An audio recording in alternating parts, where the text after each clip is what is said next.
All right, everyone, and welcome back to the Community Spotlight. We've got a special show for you today.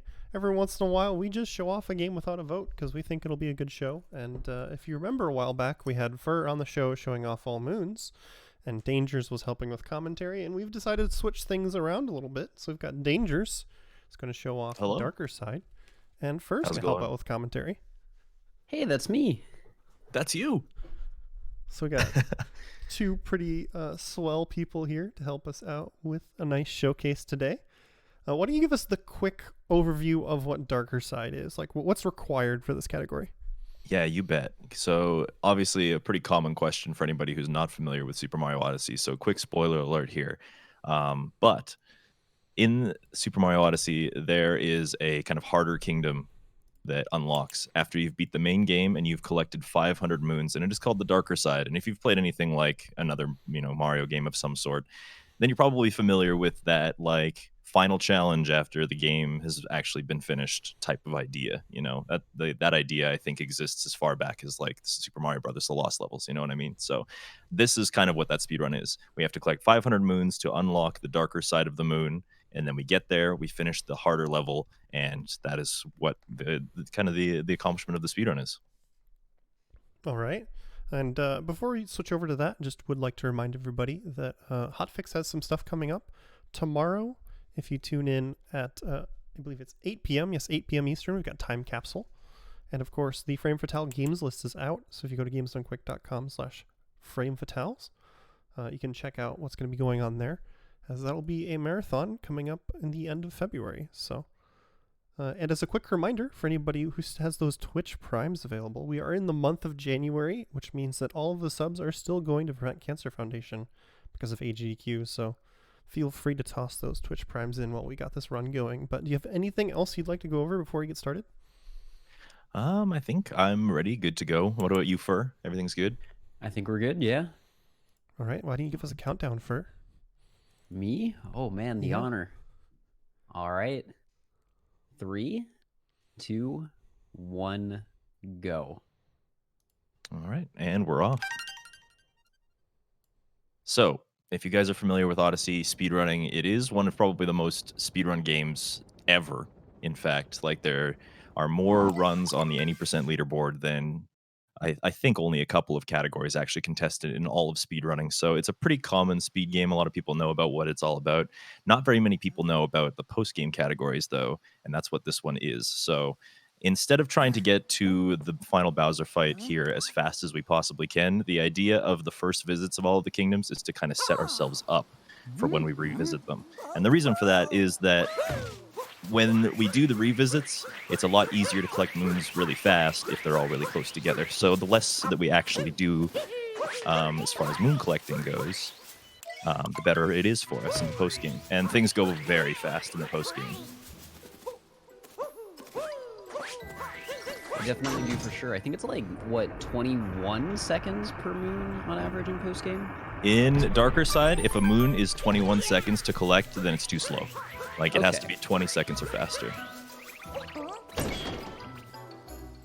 And you're going to see exactly what we mean when we get there, of course. We're going to be finishing the Moon Kingdom off in probably about an hour and 23, 24 minutes. So we still have a ways to go, of course, through that. I'm going to try and explain what kind of setup we're doing as we go along. For example, this checkpoint here. We're going to come back to Cap Kingdom, so it's important for us to grab that because it'll make navigating this kingdom a lot easier later on.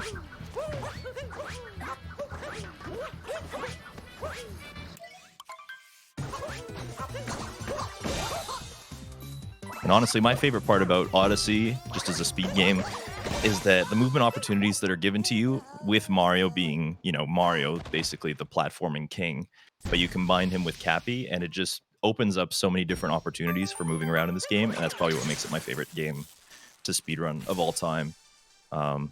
It makes it very versatile, and it also opens up a lot of opportunities for some pretty neat tricks. One of those is actually going to be coming up really shortly here. I'm going to try it, but it's probably not going to work out very well. We'll see. I don't know. I believe in you, Dangers. Chat's telling me to talk about ranch dressing. So I was having a little bit of trouble with this trick yesterday. because it is exceptionally precise. But the more I think about it, the more it tends to go wrong. So I'll try my best to just maybe explain what's going on as we're doing it. But essentially, if you've played this game before, you need to collect this first moon because Cappy explains that power moons are kind of the collectible of the game. Then you go across this bridge. Cappy shows you the ship. The ship is the thing that you take to explore the kingdoms. And there's a cutscene associated with it. But we're going to do a little trick to try and skip that. And it's something affectionately referred to as Dino Skip Skip. Never been a fan of that name. Yeah, we'll give it one more go.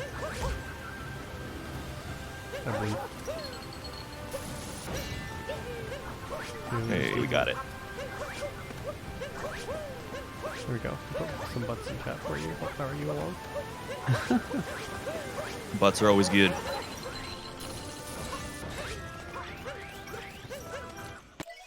So honestly, that trick, even if you do it for like on the second try, it still saves time over watching the cutscene and capturing the dino and stuff like that. Very, very precise. I actually wasn't expecting to get it in this showcase, so pretty happy about that. Yeah, it's definitely super impressive that you were able to get that here. It's a very hard strat. I was going to ask, do you know about how much time it saves when you get it first try? If you get it first try, it saves somewhere around 9 seconds. Nice.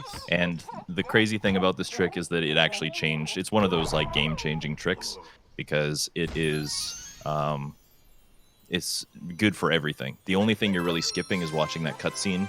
So no matter what category you're playing, it can be useful to save that 9 seconds every single time. So there were some opportunities to like maybe route around doing that as well, like getting a checkpoint at the top of the kingdom, but it just doesn't seem that we have any like solidified routes to actually save any more time than just the 9 seconds, but it's still a lot, which obviously changed any percent quite drastically, but it is very hard as well.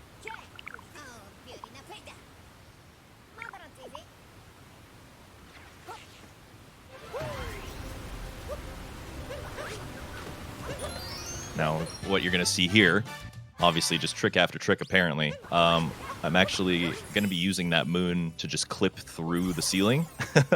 Moon clips are a thing in this game. Basically, you enter a different phase of the game, kind of. Like, collision doesn't exist in the moon cutscenes.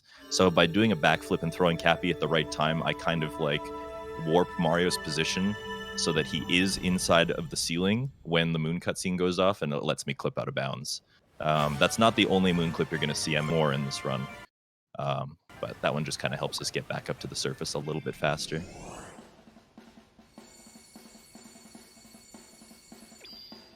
I can't say I know what the third one is, because I know you have Nut Clip later. Mm-hmm. But where is the third moon clip location? The third one is in snow. Oh yeah, I forgot about that one. That one is probably the most important one. Because it actually lets us skip by doing an even harder clip to get out of bounds. Like, getting out of bounds is mandatory for that part of the run, but doing the moon clip on the first try just saves so much more time and eliminates having to do a harder version of the clip. So let's hope I can get that one. Now we're in Sand Kingdom, and Sand Kingdom honestly is one of my favorites in speedrunning. Just because it's a wide open space. There's a lot of like cool tricks you can do with bullet bills, and bullet bills are really important in this run. Also, shout out to the burb. Burb. So we're just gonna get some moons in town really fast. Now, one of my routing changes that I'm doing, I'm actually adding it in. We haven't done any official timing on whether it's faster or not.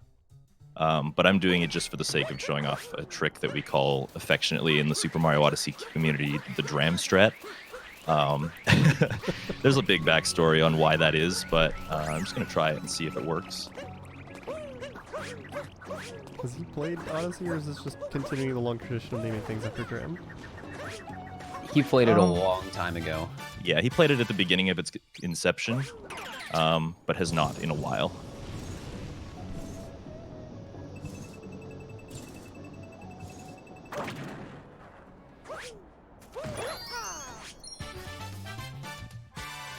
So, in case you missed that, hold on. I actually have to do another trick right here. This is a sequence break that I'm about to do. Oh, wow. Okay. So that's pretty cool. First try. What do you know? We take those. So, obviously a lot to unpack there. Fur, do you want to explain what a dram strat is? A dram strat? Yes. So dram There's a lot of strat is confusion. basically like a lot of confusion in the Odyssey community. It's basically a strat where you throw Cappy towards something that is a capture, and then go do something else, and then home Cappy onto that capture to get like a quick little warp back to the capture. It can be super useful at times. Yeah, and the original Dram strat it's called Dram because Dram55 was the original, like, kind of curator of the idea. He's a really prominent Super Mario World speedrunner, and he even has, like, Super Dram World named after him and stuff like that. But he was the one who kind of devised the trick, but never actually did it or used it himself. And, of course, it's a meme, as Railkin said, to name things after Dram, so the community memed and named it after him, even though he didn't want it to. Yeah, there's plenty of Mario games that have a dram strat that he's never actually speedrun. Yeah. That's great. And honestly, it's maybe partially his own fault because dram is such like a clean word. It just sounds like something that you should use to name things. So, but yeah. Then the second thing you saw that I probably just really glossed over because it actually happened really fast. I wasn't expecting it to get it on the first try, was the inverted pyramid clip. Basically, when you roll up to that pyramid, there's a door. And because it's in Japanese, you can't read what Cappy says, but he says something along the lines of, I don't think you can brute force this. So to defy Cappy's wills and wishes, I decided to brute force it and roll directly through the door instead. This saves having to go around and collect story moons, and in some categories it can save as much as 2 minutes. In this one it's a little bit less because we collect some of the story moons anyway, but we collect them later because it's more convenient.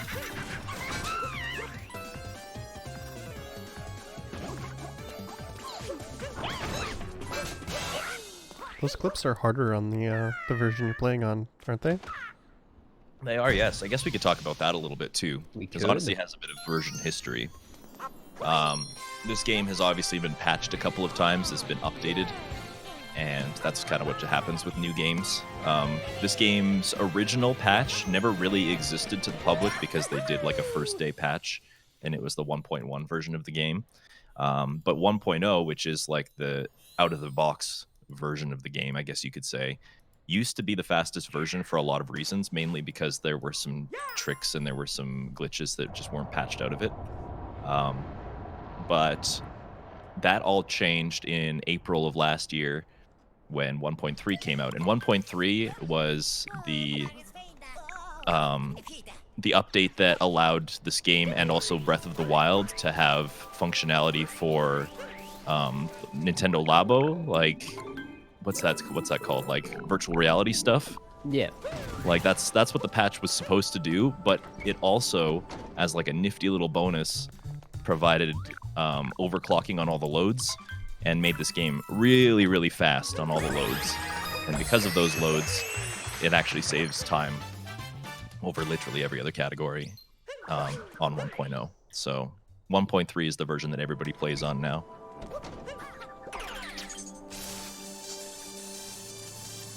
So I think the big obvious question to ask to start things off with is that you're getting a lot of moons that you wouldn't see in any percent, and you have to finish the game to unlock more moons. So what's the reason for going out of your way in the first way through? Right. So that kind of falls into the whole setup that I was talking about. One of the main points of setup that's very important for our first playthrough of this game is something called World Peace. And World Peace is kind of akin to completing the story of the game. In any percent, it's not required for you to complete the story of the game to get to the end. Much like other games, there are definitely some shortcuts you can take, and you don't actually have to initiate all of the story. But the story is very important because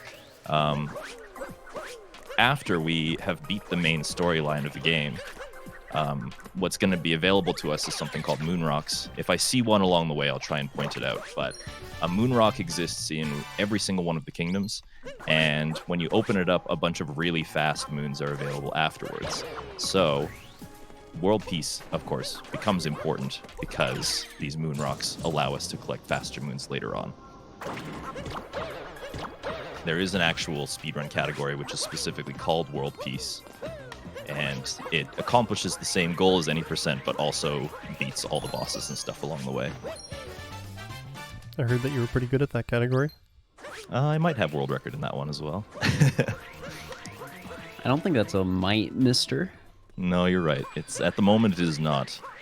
There are a couple other gamers that are kind of taking interest into world peace, so it might not last for very much longer. We're on the cusp of 113, but I do have the world record as it stands now. So.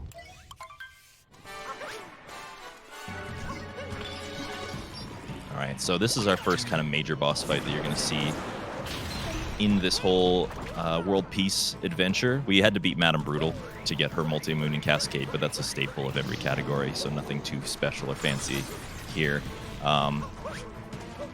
But this is Knuckletech. He's our famous hands and face boss that Nintendo's recycled probably about a dozen times. Of course, with the gimmick of the capturing, so every time that Knuckletech pounds into one of the icicles, he hurts his fists, and I'm able to capture it and throw it back in his face. There doesn't really look like there's a whole lot going on here, and you're probably right about that. It's basically just dodging his attacks and capturing his fists when they're ready. There is one minor optimization in this fight that you probably couldn't tell just on the surface, but by rolling in between his fists in the phase where they come rocketing towards you, you actually do save about a second each time, just because it takes him less time to get back into the arena. This is kind of a weird little quirk.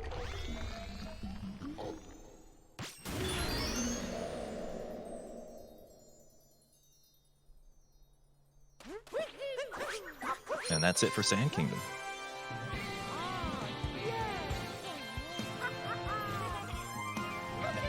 And yeah, if you guys were here for our Furs All Moons showcase as well, a lot of this is probably very familiar. Now, I like to think of Darker Side as just like a budget version of All Moons. I like to think of it as like doing the All Moons kind of stuff, going into the post game and seeing all of the game for what it has to offer, but taking out a lot of the like really long and maybe arduous tasks. We don't have to do any jump farming. We don't have to do any cap throw farming here. Nothing like that. So also talking about setup here, talking to that taxi guy might just be like, why did you do that? He's just a dude in the sand. What's the importance of that? He goes on a little adventure. And if we don't start his adventure, we miss out on the opportunity to get a lot of fast moons later on. So, just part of the setup of going through these kingdoms. So coming up here, we're going to be having a choice between two different kingdoms. So, Dangers, could you tell us why we go to the kingdom first that we do? All right. In this category, it's not nearly as important as it is in All Moons. But, basically, these proverbial forks in the road, they call them. When we return to this game from the post game, when we start revisiting the kingdoms, we're going to be going along what's called a painting chain. The painting chain exists for us to skip all of the Odyssey cutscenes, because if we dump our moons into the Odyssey every time we finish a kingdom, we got to put the moons in, we got to fly away, we got to watch the Cappy cutscene where they drink coffee or whatever. That's obviously really slow. So instead, taking the paintings means that we get to skip all of that. But the order of the kingdoms depends on which we picked along the first visit. So I go to Wooded first so that I see Wooded first in the painting chain later. That's really important only for the fact that I can get a hint art in the second visit instead of the first. And we're going to talk about hint arts in a bit too, especially when we get to Lake, because we're going to look at one in Lake. But it just kind of goes into the whole setup mindset as well. Also, yeah, if you're not used to watching Darker Side, that's not usually the way people enter this area. Kind of rolling off the side, extending your jump, just barely hitting yes. that loading zone, making it look like you're falling to your death. Yes, the Deep Woods. When I played casually through this game, the Deep Woods moons were the very last ones I ever collected because I didn't even know it existed. There's a guy who kind of stands near the edge of the zone and is like, hey, there's people working down there. And I thought, oh, that's kind of cute. I never really thought like, hey, let's go down there, you know? And it was actually by accident because there's a moon along like the rock wall where you collect some notes. and I accidentally fell in. And I was like, oh no, I died. But then it just loaded this zone, and I got even more scared because I was like, where the hell am I? You know, it's like, what am I doing here? I'm pretty sure those are there specifically to try and get people to fall in, because I know a lot of people who found this by falling in. You're probably right, honestly. So we come down here just because there's some fast moons down here. Not very many, but a handful. And the Deep Woods has some weird properties. The compass that usually shows you like what direction you're facing, that doesn't exist down there. You also can't warp out of it, which is why I had to take a beanstalk. But luckily I know where each of the beanstalks takes me, so I can use that for routing.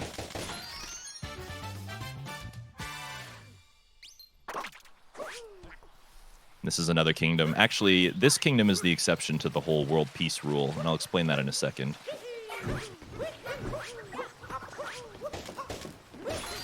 First, I'm going to try and clip into this wall.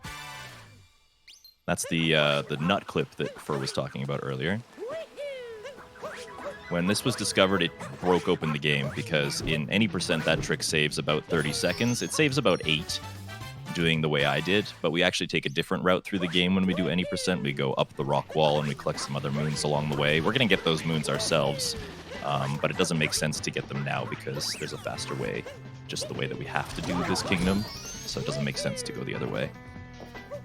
Also, probably scared a bunch of people there by jumping on the poison. Kind of looks like I might have cheated a little bit, but this game utilizes something called buffering. If you've played video games, you probably know what buffering is. Basically, like putting an input in before you need it. If you time a buffered jump in that particular spot on that poison, then the game just pretends that you didn't hit the ground, and you're able to just jump off of it like that. Poison is also just kind of broken in this game. There's literally bits of poison in some places that you can just stand on, and the game won't care. Yeah. So, exactly. Yeah.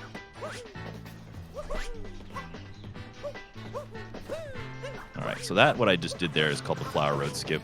Actually doesn't save as much time as it looks like it does.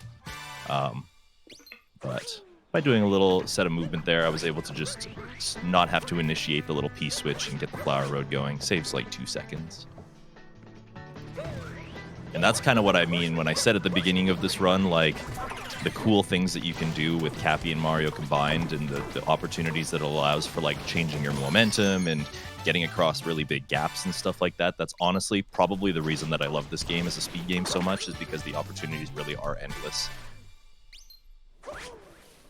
This game was a lot of fun when it came out. I didn't have it yet, so just watching all of the drastic route changes that were happening and people just exploring this game and figuring out new ways to go through it, just even as a spectator, was a lot of fun. It was like on the daily routes were changing. I remember Sand Kingdom changing so much early on. It was just ridiculous.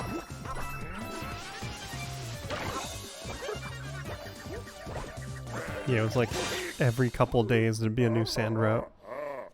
Yep. It's kind of funny that, like, the day one route with, like, employees only now is a fast, viable option because because the loads are better.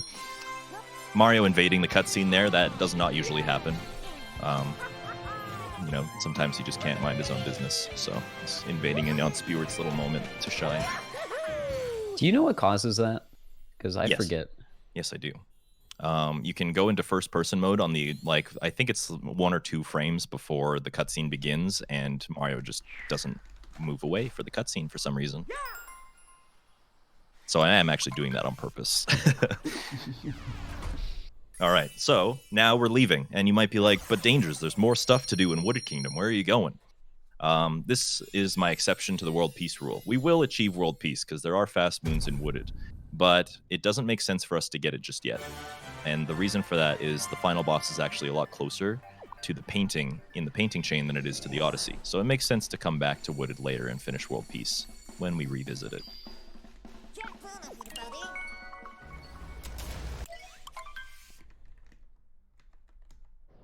All right.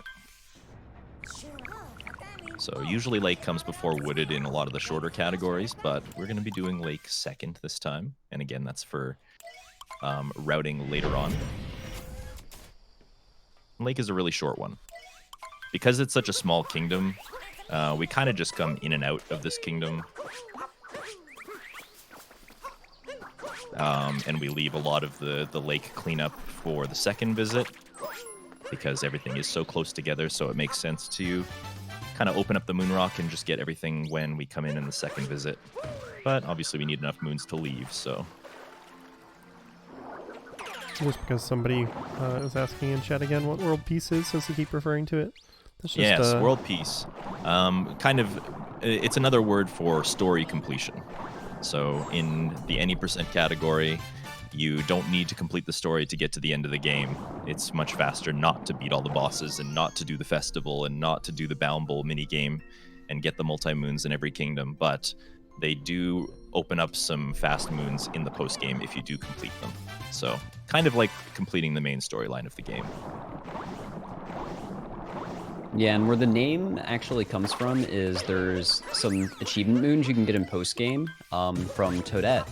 And the moon you get for clearing all the story objectives is called World Peace. That's right.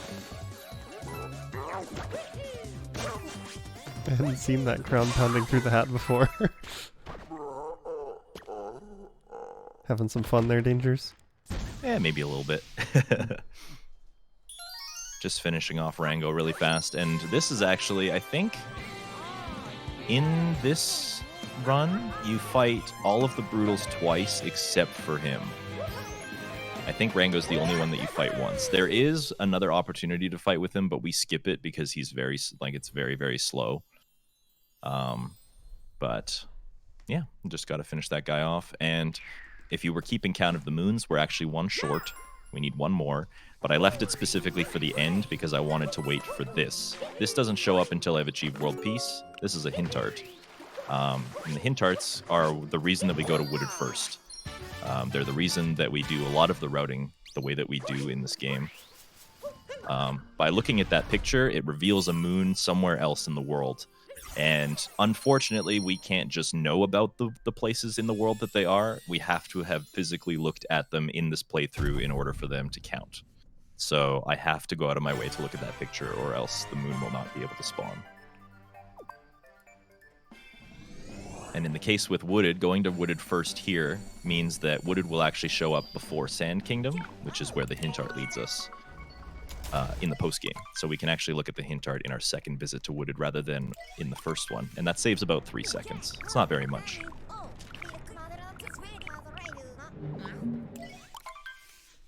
I mean, hey, a 3-second time save, small time saves like that, they add up pretty quickly, especially over a run this long. All right, and now the game, obviously, if you're paying attention to the dialogue, it leads you to Metro Kingdom, but then Bowser kind of comes in and intercepts you, and you have to do this little fight with him in the Cloud Kingdom. Some of these strats maybe you've seen before, maybe you haven't, but the fight definitely doesn't really go quite the way that I'm doing it right now. Maybe, you can explain what's supposed to happen here. So what's supposed to happen? Yeah. So normally Bowser will like jump around and stuff like that right after you grab the hat from him. But if you grab the hat like right as he's tossing it out and make it go into you immediately, you can start hitting him before he even has a chance to jump and just get through the phases really, really quickly. Because normally what he would do is, like I said, right after he does that little like roar, he would jump away. But we can just completely skip that part with good movement. That's right.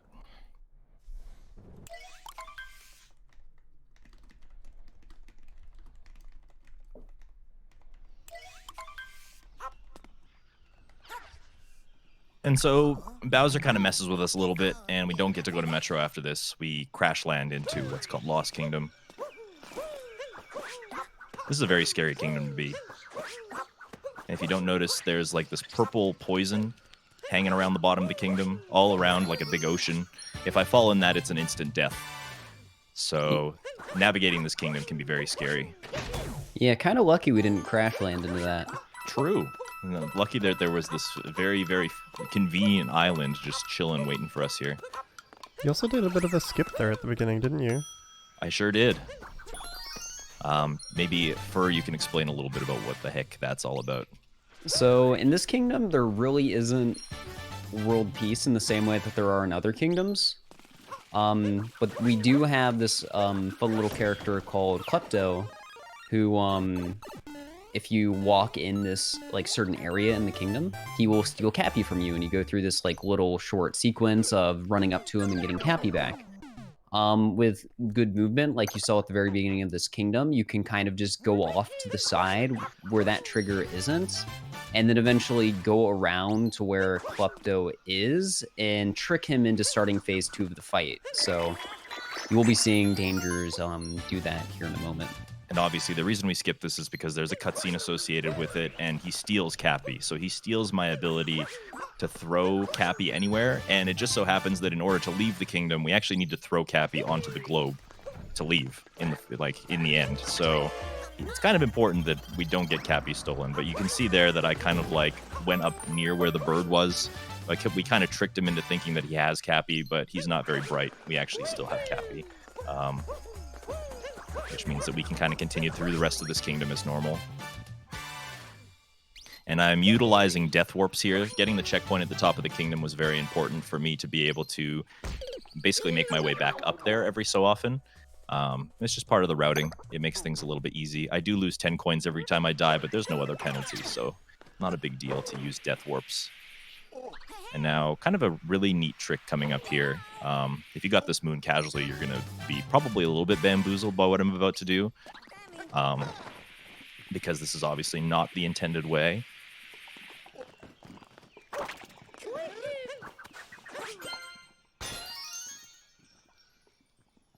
I guess this kind of considered a dram strat as well, of some sort. I was going to say, that's kind of a dram. Yeah. Seems like that went pretty well. Pretty smooth. Good Lost Kingdom. Good Lost Kingdom, yeah. Not a whole lot of mistakes in that one at all. Now, if you have played this game casually, you know that the only way to really get into that little nook is to use one of those Wiggler boys and stretch him into the little alcove. That's why the moon is actually called Twist and Turn Up Treasure, but that's very slow, and there is a faster way for us to do it, and it is that.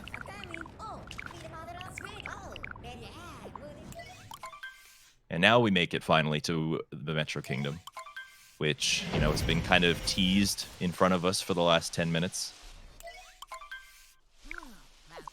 Finally here. We're finally here.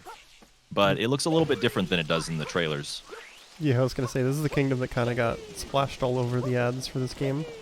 Yep. Then you get here and the weather's horrible and rainy. It's dark out. Not at all what you were expecting. But we gotta save them. Yeah, it's a bit spooky here. Yeah. It's because the town is being terrorized by a giant bug. An electronic bug. And now, obviously, if you played this game casually, you're probably like, you're going the wrong way. What the heck are you doing? We kind of skipped the whole elements of this story, I guess. Like, the part of this game just wants you to, like, traverse the streets and go through some, like, very simple platforming to get up to the top of City Hall, but we kind of just jump on top of the buildings to eliminate having to get any of that.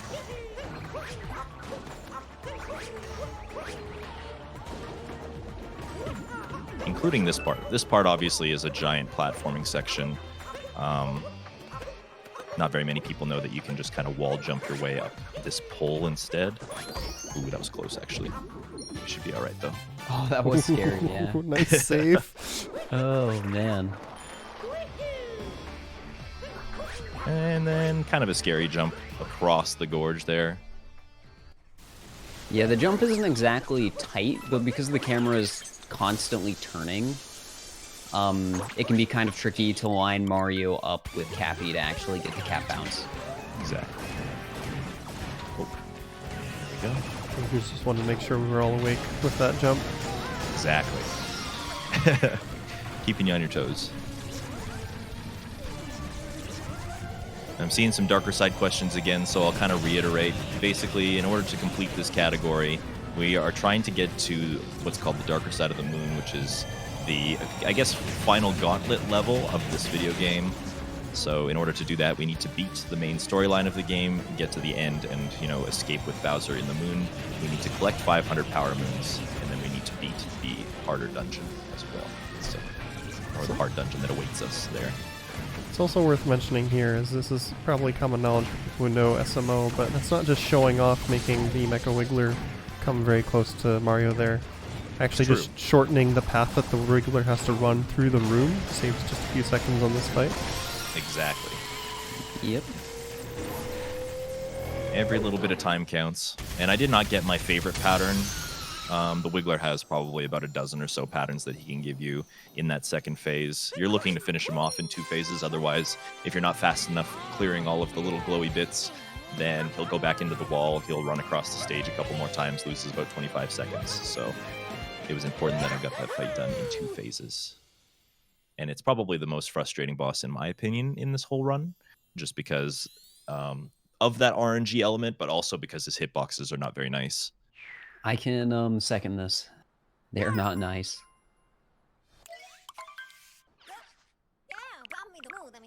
And now it's daytime. But we have not achieved world peace. You're thinking, okay, we're talking about world peace, talking about saving the kingdoms and beating the bosses.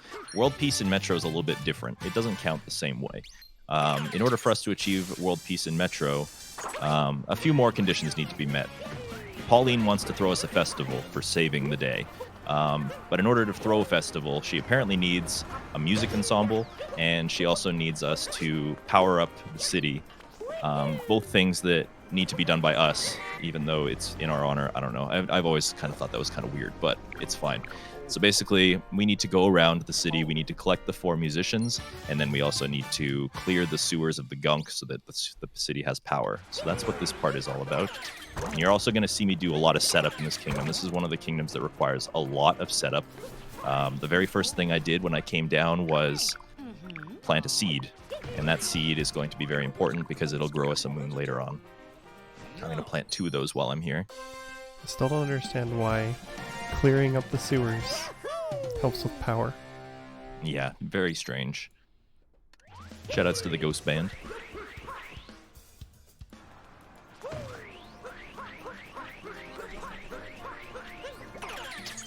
And also something else, I guess, that kind of fits into the whole setup category. There's a lot of checkpoints and stuff that I'm just rolling through. I think this is actually the first time in the run that I actually use any of the checkpoints to warp anywhere, but in the post-game they become very, very important because they're obviously waypoints that I can use this warping function. Anytime that I need to, I can just go into the menu, I can warp to a different location and be set up to continue the game somewhere else. They're also associated with Toadette moons, which I suppose we can explain a little bit later. Oh boy, that was a good throw. There we go.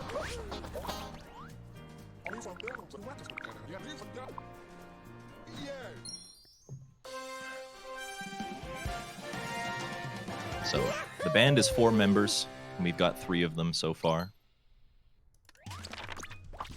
We just gotta get some more fast moons along the way, and then we'll be on our way.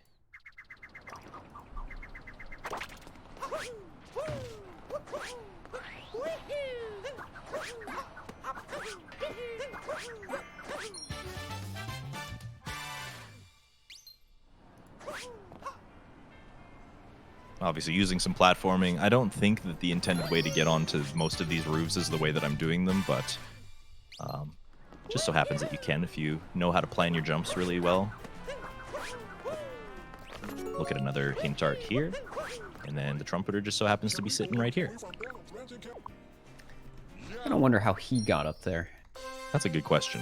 Is there any fire escape? Does his hat capture things as well? It is a very nice fedora, but I don't see it has eyes, so I'm a little bit suspicious.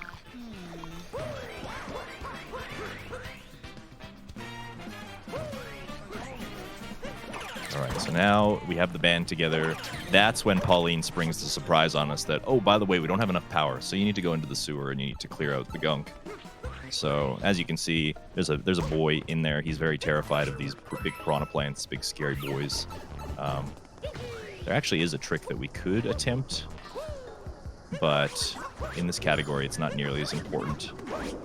Another one of those roll cancel clips that you saw me do to get into the pyramid early, we can do one of those to actually skip this entire sewer section and get right to where the piranha plants are, but it is exceptionally inconsistent, so nobody really goes for it in runs yet.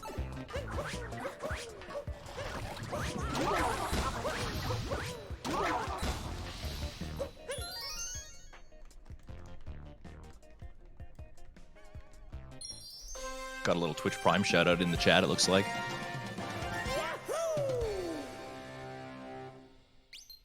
Yeah, and as a reminder, subs are still going to PCF this month since it is January. So if you have those Twitch Primes laying around, these will still go towards charity. Now that 2 seconds of gameplay is just like one of the examples of many why I love this game so much, because like the movement opportunities that are available are just insane. And obviously pressing a lot of buttons to make that kind of stuff happen. I'm doing some pretty crazy stuff like spin pounds and roll cancels and all that kind of stuff to just get my way up a really simple platforming staircase, but doing it in style. Now this is the kind of penultimate moment of the entire game. Probably one of my favorite moments when I played through this game casually the first time. And it's the festival. And it's the largest 2D section of the game. And it kind of just showcases everything that's good about this game, I think, all in one little package. It's just a very pretty looking game. And it is on a cycle, so basically as soon as I skip the cutscene, I have to get into the pipe as soon as I can because I'm expecting it to be on a cycle. And I have to make sure that all of my movements are up to snuff, that they're fast enough so that I can make all of the cycles in all of the rooms, because it is a global timer. And if I slow down even a little bit, then I'm likely going to get hit by something, and I don't really want that.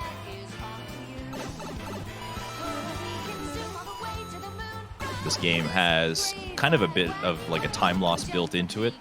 I don't know if you've noticed in any of the moons so far, but if I take damage and then collect a moon afterwards, the game goes through a sequence where it will heal me after collecting the moon, which is good because then I get my health back, but it also wastes about 1.5 seconds.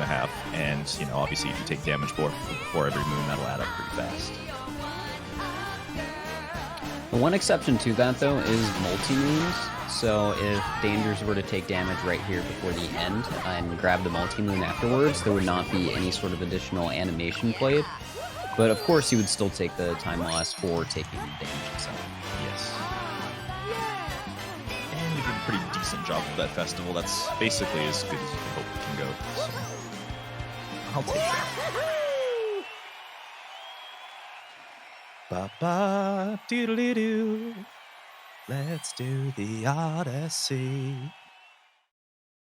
Now, just a little bit more setup in this kingdom. So we planted our 2 seeds. We achieved world peace.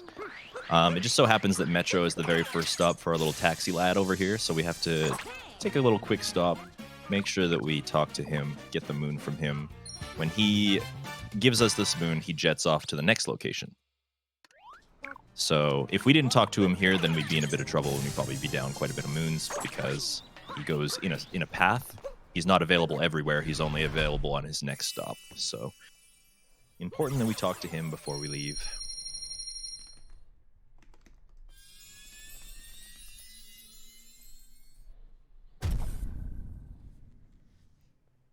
I do see someone in chat asking about what's the best controller for this game, and it's just whichever one you prefer. People play on both Joy-Cons, Pro Controller. That's right. A lot of people tend to prefer the Pro Controller because it more closely resembles control pads of other consoles, and it's more comfortable. It's a little bit more ergonomic, I would argue. That being said, there is also the Joy-Cons, the controllers that come with the console, and they do offer one extra benefit in this game, which is a down throw. Down throws can only be performed on Joy-Cons unless you do like a ground pound, but obviously ground pounding can be slow to set them up, and you can't do down throws in the air or anything like that, where on the Joy-Cons you can. In all of the speedruns, that doesn't really matter. In all moons, it does. In all moons, there are actually opportunities for you to collect purple coins and stuff using down throws, but in this category, it's not entirely important. It's just whatever controller you prefer. Yeah, the main thing is you do want to be able to have the waggling, because that's important with certain captures.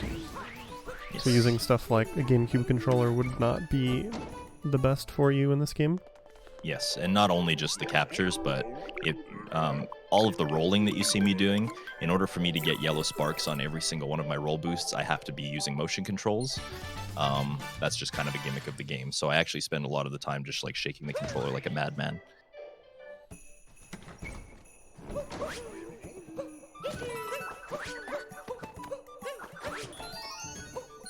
So we do have that third and final moon clip coming up. We do. It's just around the corner here. I'm going to try and set it up as fast as I can here. That kind of looks good. We'll see. Yeah, okay. Okay, all right. Yeah, we'll take that. So, using that moon clip skips having to do a different setup. We always knew that you could go out of bounds here and do a sequence break. If you've played this game before, you know that you have to basically break all the seals on the door in order to get into this area. But if you just clip out of bounds, you can kind of skip doing all of these rooms. That's beneficial for two reasons. One, they're slow. And two, in this category and all post-game categories, one more moon pops up after you open up the moon rock in each one of those rooms. So it makes the rooms faster to do them later. And this is affectionately referred to as Snoodle time in my chat.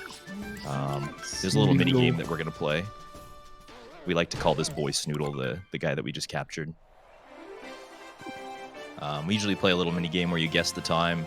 I obviously can't give away gift subs at this channel, but that's usually how it goes. So, kind of a fun mini game to guess how long it's going to take me to get to the end here. People should obviously still guess. They can win that valued self-satisfaction if they get it right. That's right. You'll win the knowledge that I probably smiled. Probably. Yeah. I need to get my guess in.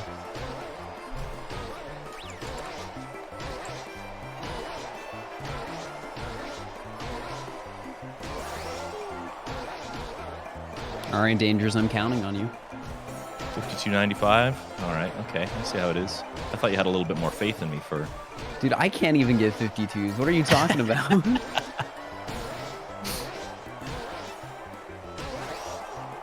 So nothing too crazy about this. Obviously, we're using a combination of like big bounds and small bounds to get the optimal path through here. 52.17, which is not bad, honestly. 51 for me is kind of difficult to get. I only get those like once in a blue moon, but low 52s, I'll take those. I saw someone who was very close to that, but I don't see a 17. Yeah, I see a 15. 15 close, but yeah, no cigar. 52.15 was the closest that I saw. It's okay, I'll take that.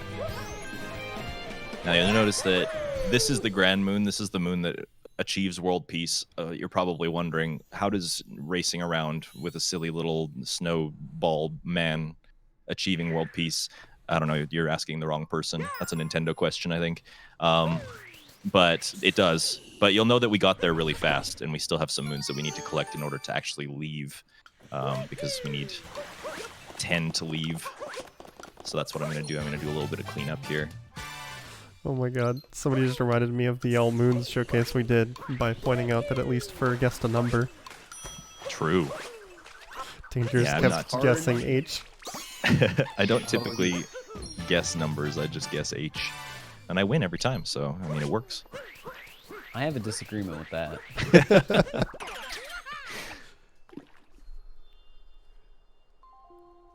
All right, so this is also a little bit of RNG, this fishing mini game here. The reason I'm doing this fishing mini game is for two reasons. One, if I get good RNG in the first bite, then it's a fast moon. But the other reason is that it is associated with a Toadette moon. And I guess we can talk about Toadette moons now, because we have probably a little bit of time. The next kingdom is kind of just moon collecting. So, but basically in this game, you guys are probably familiar with Toadette, but Toadette in this game lives in Princess Peach's castle, waiting for us at the end. And she gives us power moons for having accomplished things. Some of these things are not that important, but some of them are, and you know, they can be any variety of things. She has 61 moons that she could potentially hand out to you. A lot of Darker Side was actually routed around the fact that she can give you moons, because when you talk to her, she gives you a moon, and the moon only takes you about 7.5 seconds to collect. So it's obviously in our best interest to try and achieve as many of Toadette's achievements as we can throughout the run. So in the case of fishing, if we get 3 fishing moons, we get a Toadette moon as well. So it's kind of like 4 for the price of 3. The same thing goes for the slots moons. The slots moons by themselves, we were talking about 21 seconds. The slots moons by themselves are slower than that, but if you combine them with the fact that you get a Toadette moon for doing 3 of them, it makes them faster. Yeah, there's plenty of the Toadette moons that are just accomplishable throughout just normal speedrun stuff as well. Yes. Like, one of the Toadette moons is literally just beat the game, so... Yeah, they're basically just gimmies, so... Main thing is, if you can get enough Toadette moons to where making the trip over there is worth it, then why not just get more? Exactly. Now, I got very bad luck traversing the water just now, but you're going to notice that I just spawned that moon and then I just left it. It's because I don't like it. It's not my friend. How do you think the moon feels about that? I don't know. I haven't talked to them recently. Oh. But they hurt my feelings, so I'm going to leave them behind.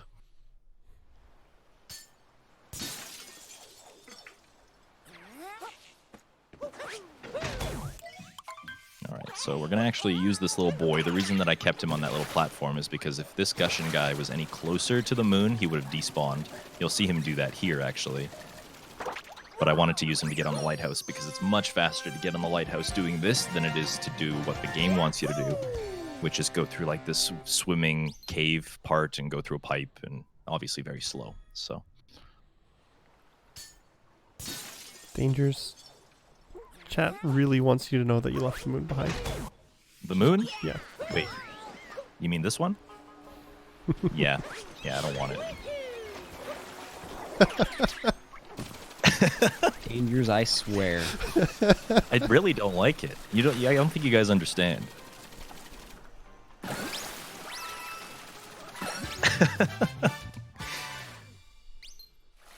All right, now my favorite part of Seaside is this little adventure. So we captured a different Gushin boy. Actually, it's the same one. He respawned. But we're going to use him to go on a little adventure. There's a lot of moons along the cliffside here.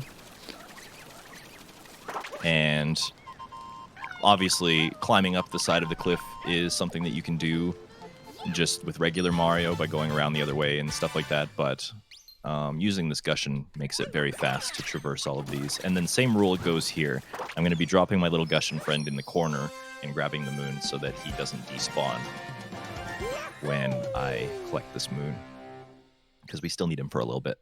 So the Gushin's your friend, but the moon isn't? No, the moon's not my friend. The Gushin definitely is.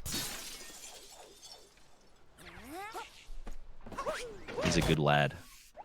Does that moon help me get more moons? I don't think so.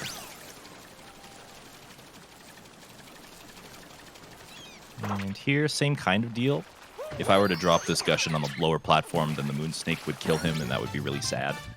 So I leave him up on the top platform, use the moon. Anytime you collect a moon or a checkpoint, it refills this boy's water, which is very handy, so I can use that to my advantage to keep him strong, keep him going.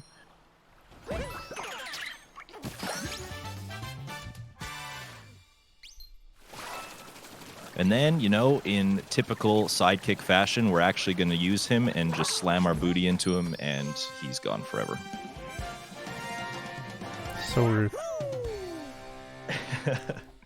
You thought Super Mario World was bad by, abusing Yoshi and jumping off of him and sending him to your doom. We do that so much with captures in this game, it's not even funny. You really do. You even do it with Yoshi and all moons, so I mean... not even he's safe. So we've broken all of the seals, and that makes this boy very angry. Now, the name of this guy is kind of... It's on the tip of my tongue. Ferd, do you happen to know? You're putting me on the spot here. Mm-hmm. You're only doing this because you know the name, and you know I don't. I don't know what you're talking Sir about. Duffane, Lancier Mollusk, the third Bubbling, whatever the heck it is. I mean, that was a pretty good effort, I would say. Basically. I think you got all the words, you just put them in the wrong order. So yeah. Is that what you got Finally, the moon? that moon. Because Fur got it right? Yes, yes. You know, I've made amends with the moon because Fur basically got the name right. So, just so happens that leaving that moon here is the fastest place to get it because we already kind of have to wait for him to go around the lighthouse anyways. So while we're waiting for him to do that, we have enough time to just put that moon in and grab it there. And obviously, that you're probably asking what the heck just happened there. Why did he go through the hot springs? He's, you know, he just really wanted to have a nice little hot bath. Basically what I'm going to go with. So I know you want to say it, Dangers. You want to give us the correct order? All right, hold on. His name, for anybody curious, and yes, this is official, you can look this up, Brigadier Mollusk Glenseer III, Dauphin of Babling. See, how do we know you didn't just read that in Twitch chat? Well, I mean, I don't have to remember it. It's a fun name. True.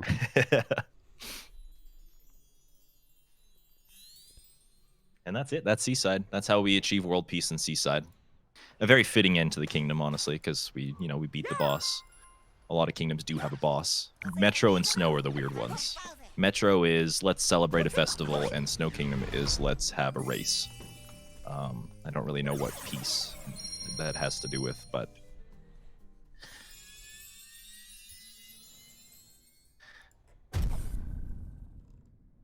there we go.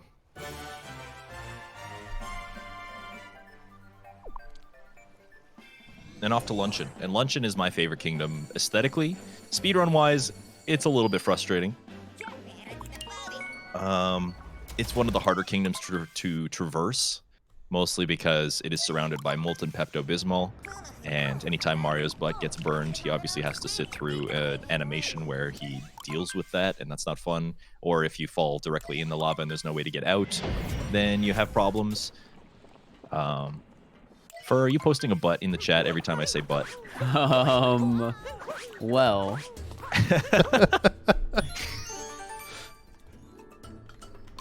Maybe. Alright, I did that timer challenge a little bit slow, but it was also very risky, so...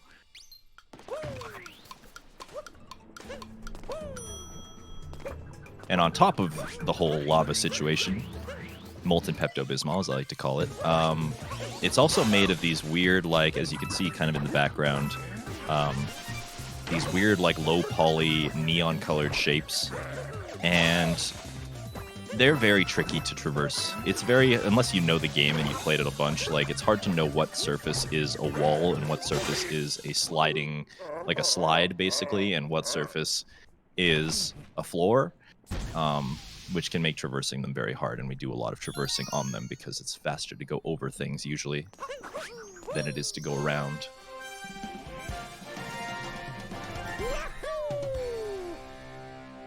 And so that's our second bout with Spewart. He's pretty easy. I mean, that one was exceptionally difficult, I should say, because the arena is now rectangular instead of circle. So that was really difficult, but we made it through. That was an interesting wall jump. Okay. Even when you're not dealing with the neon shapes, just the geometry of this entire kingdom is just kind of strange.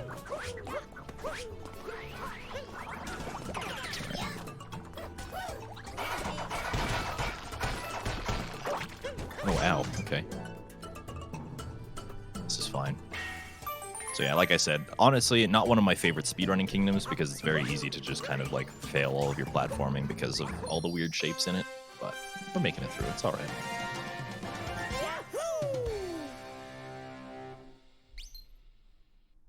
And this kingdom is kind of a long one as well. It's kind of like Metro and kind of like wooded and kind of like sand where there's an intermediate multi-moon that we're working our way towards. And then the boss kind of gets aggravated, and then you have to go and fight the boss afterwards. So we're just making our way over to the first multi-moon. Just a bit of fun movement there. I'm always a big fan of that section there. And so while I said Luncheon is really frustrating, It's also very satisfying because of some of the movement tech that's available in this kingdom. And you're going to see a couple more moments of like really cool platforming in this section. Like a lot of the Podoboo shenanigans that happen in this kingdom. Yep. Podoboo shenanigans. That won't be the last you'll see of those, that's for sure.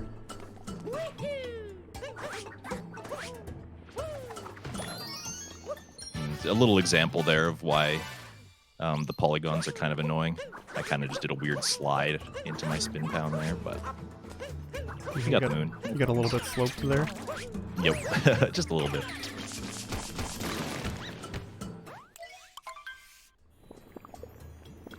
It always weirds me out that that's a capture. Just a big old slab of meat. Yeah, it's good. Does that mean that slab of meat is sentient if you're able to capture it? That's a good question. I mean, there is also a rock capture, so maybe not. Yeah, and there's also a statue capture as well. Yep, puzzle pieces. All right, so we've aggravated the bird. He brought us into the soup pot and the volcano exploded. I don't know if any of those events are actually related to one another, but it did happen. And as a result of that, we're going to have to go and fight the bird in the soup pot again. But we have to take another route to get there because the eruption has kind of caused some disturbance in the kingdom. The actual landscape of it has changed dramatically. So we're just going to get some things on the way. The reason that I used that checkpoint, actually, is because of the hint arts that we were talking about. Now that we have got that meat multi-moon, it spawned in this hint art up here. And I have to make sure that I look at that before I continue. Oh, heck. That movement there is kind of difficult, trying to roll on all the platforms. Oh, no! Oh, boy. I've never done that before. Oh, The classic GDQ, that's never happened to me before.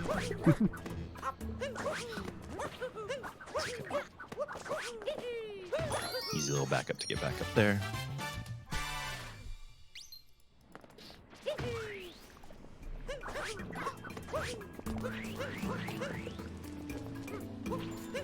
Okay. So more Podoboo shenanigans. This is actually part of the story of this little cave, coming through here, getting these moons here.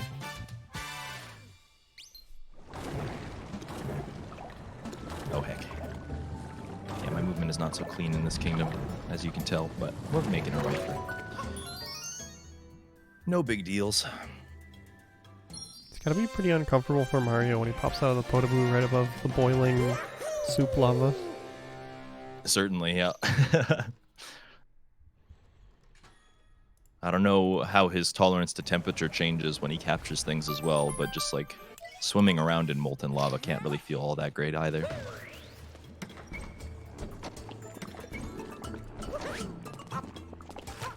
Actually, you know, that probably didn't look like a whole lot of anything, chat, but I was really scared of this movement. Mainly because if I missed my kick for that rock, then it would just explode and I wouldn't be able to do it again. So...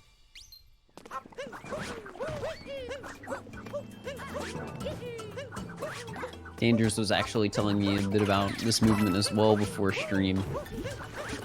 How he was practicing it. Yeah.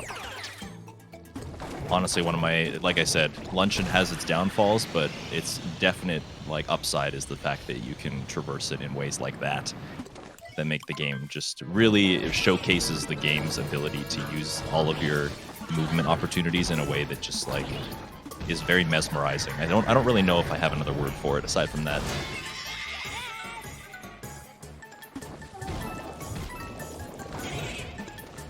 So this is Cookatiel. A lot of people are very like ornery about Cookatiel. They don't like Cookatiel as a boss because, rightfully so, her hitboxes are not wonderful. But I like this boss because it does provide you the opportunity to skip ahead a phase by hitting her in the underbelly in between. That's not something that a lot of bosses in this game have. A lot of the other bosses in this game are auto-scrollers. So giving the player the opportunity to skip a part of the fight by, you know, breaking the sequence in some way is always a speedrunner's dream. That fight went very clean.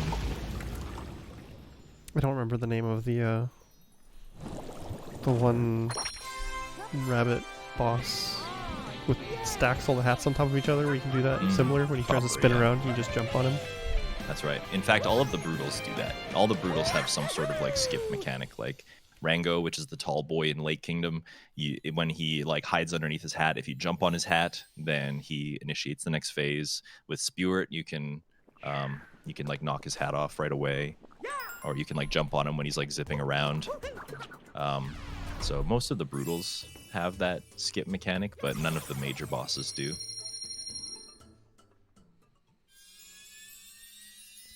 And so that's Luncheon. Like I said, Darker Side is only about 1/3 this first visit. The rest of the 2/3 of this game happens in the post-game. Happens after we've beat the main storyline, so we will be returning to this kingdom and all of them except for 2. And post-game is where things will really speed up. Oh yes.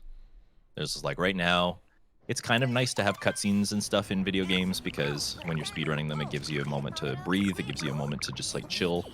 But that does not really exist for us when we reach the post game. It's going to be go time. So now the first thing I'm going to do is kind of this scary jump across. And the reason that we're getting this moon here instead of in the revisit is because this is one of the 2 kingdoms that actually doesn't have a revisit. It's too small and there's too few moons to make it worthwhile to come back here. So we're going to get that on our first and only visit. And this is the Ruined Dragon, aka, the Dark Souls boss. And it's kind of every speedrunner's bane. We were just talking about breaks in speedrunning. This is the definition of an auto-scroller. The only thing that we can really do to speed this fight up is like be on his head before he initiates this like sword-pulling phase. That's all we can really do. There's no way to make him go faster. So basically just the waiting room for Bowser's Kingdom. Which is unfortunate, because, I mean, look at him. He's quite the lad. He's, like, a very visually pleasing boss. Yeah, there were a number Very of shocking. memes when this game came out about this boss. Yeah, probably a lot of Dark Souls memes. And I know that it kind of sparked in the community when, like, the Spyro Reignited Trilogy, or whatever it was called, came out. There was a lot of Spyro memes about this boss as well. But, yeah, I mean, he just is what he is. He tries his best. My chat calls the dragon cute, so He's pretty cute. he's a good lad. I mean, look at the way he just flops his head on the arena. Clearly, he just wants to play like a doggo. He just wants head pats. Yeah. That's right. And so instead of that, I just slam my butt on his head. I mean, that's about the closest that Mario can do to head pats for a lad that big, right? True. I guess we can contact Fur. What are you doing? I saw that. Am I not able to get away with this? I see that butt in chat. I was gonna say we need to contact that Twitter account that's like, can you pet the dog? It's like, no, not really. But you can slam your butt on him. But it's not a dog. It's not a dog. You're You right. can You can pet slam the your butt dog on in in this dogs. game. You can pet the dog. Well, sort of. I think Fur would call it petting the dog, but it doesn't really look Well- like petting the dog. Yeah. You don't do that in this run, though. No, you don't. No need.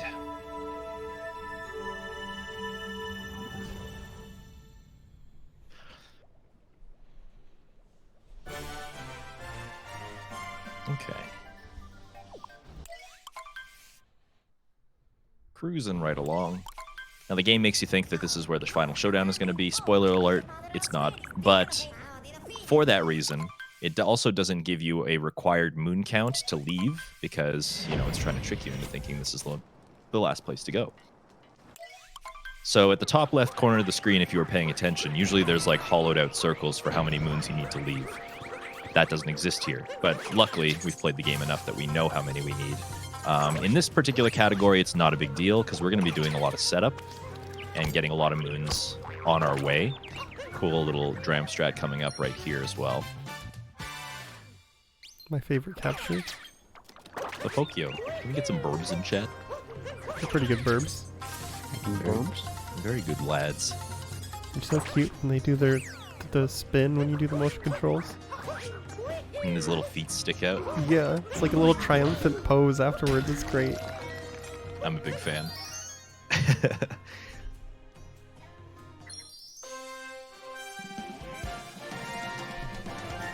All right. Now this kingdom is kind of just like a platforming gauntlet of sorts. We're basically just making our way through story moon by story moon in order to unlock the next section of the kingdom. It's broken up by these wire captures that you need to get. There's no way to like jump between them or anything. They're too far away. I'm going to see how well I do with this section. Because there's some really cool movement associated with this particular kingdom. If I can get it right, except, of course, you can't get it right if you do that, Dangers. Ooh. That's all right. Just barely bonked into that. And because I didn't collect the checkpoint, we have to come back here. That's not a big deal. So while you're backtracking a little bit, I have seen a number of questions about your Switch date in chat. Is it still in the year 2000 by any chance? Yes. Yeah. So the reason for that, it actually doesn't really play a role in this category at all, but there is a trick that you can do with the Switch time. Maybe you can explain that a little bit. So there is a trick in this game called daylight savings time abuse, and basically if you set your clock right before daylight savings time occurs, we can take advantage of the fact that the clock is going to jump an hour ahead. So when we plant a seed in a kingdom, for example, and then daylight savings time occurs, the seed will immediately grow. So in categories like any %, you'll do that to get some moons pretty quickly. That's right. Now, as for the year, it doesn't really matter. The only thing that matters is the actual day and month, because you need to pick the day that daylight saving time happens. And it just so happens that daylight savings time happens on the 4th of April, or sorry, the 2nd of April in the year 2000. The reason I set it to the year 2000 is because, I mean, it's kind of fun. The Switch is not that old, but you can still set your date that far back anyways. All right, so a pretty cool, actually 2 really cool dram strats are coming up right here. Some of the like coolest platforming in the game happens in this kingdom, in my opinion. So there's the first one. It's a very satisfying strat. It is. And then this one, I'm not sure if you guys are familiar with like Super Mario Galaxy speedruns, but Valu was actually the one who developed this. Valu111. Legendary Super Mario Galaxy speedrunner has had world records in both the first and second games before. He was the one who developed this particular strategy. Basically, that moon underneath the ground is still kind of waiting to be collected. We can't collect it right away because we could just stand there and jump for like 4 seconds, and it would eventually let us collect it. So we use that downtime to collect the first moon. And then we just warp our way back.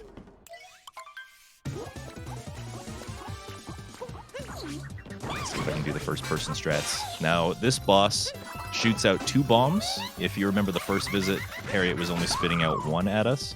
This fight, she spits out 2. So I'm actually using some first-person strats here to line myself up so that I throw Cappy in exactly the right place so that her bombs go back to her. This strat was developed by probably some Fox boy that's actually in this VC right now. Who knows? It might have been me who came up with the first-person thing. Perhaps. Just maybe. Might be my one contribution to the game. 1, okay. Listen here. All right, my one contribution to any percent. Here we go. Yeah, at a time when any percent was like highly competitive as well. It slowed down a little bit because that trick I did at the very beginning, like the first 3 minutes in, which we called Dino Skip Skip, where we like basically jumped on a perfect pixel to climb up the wall. That trick was developed and it kind of killed a lot of people's motivation to run at a high level because it saves 9 seconds, but it also kills like 9 out of 10 of your runs. It's not very easy. So Like any percent has settled down a little bit, but it comes to a benefit that a lot of people are instead branching out to other categories like Darker Side and like World Peace. So some more facets of the game are getting some love now.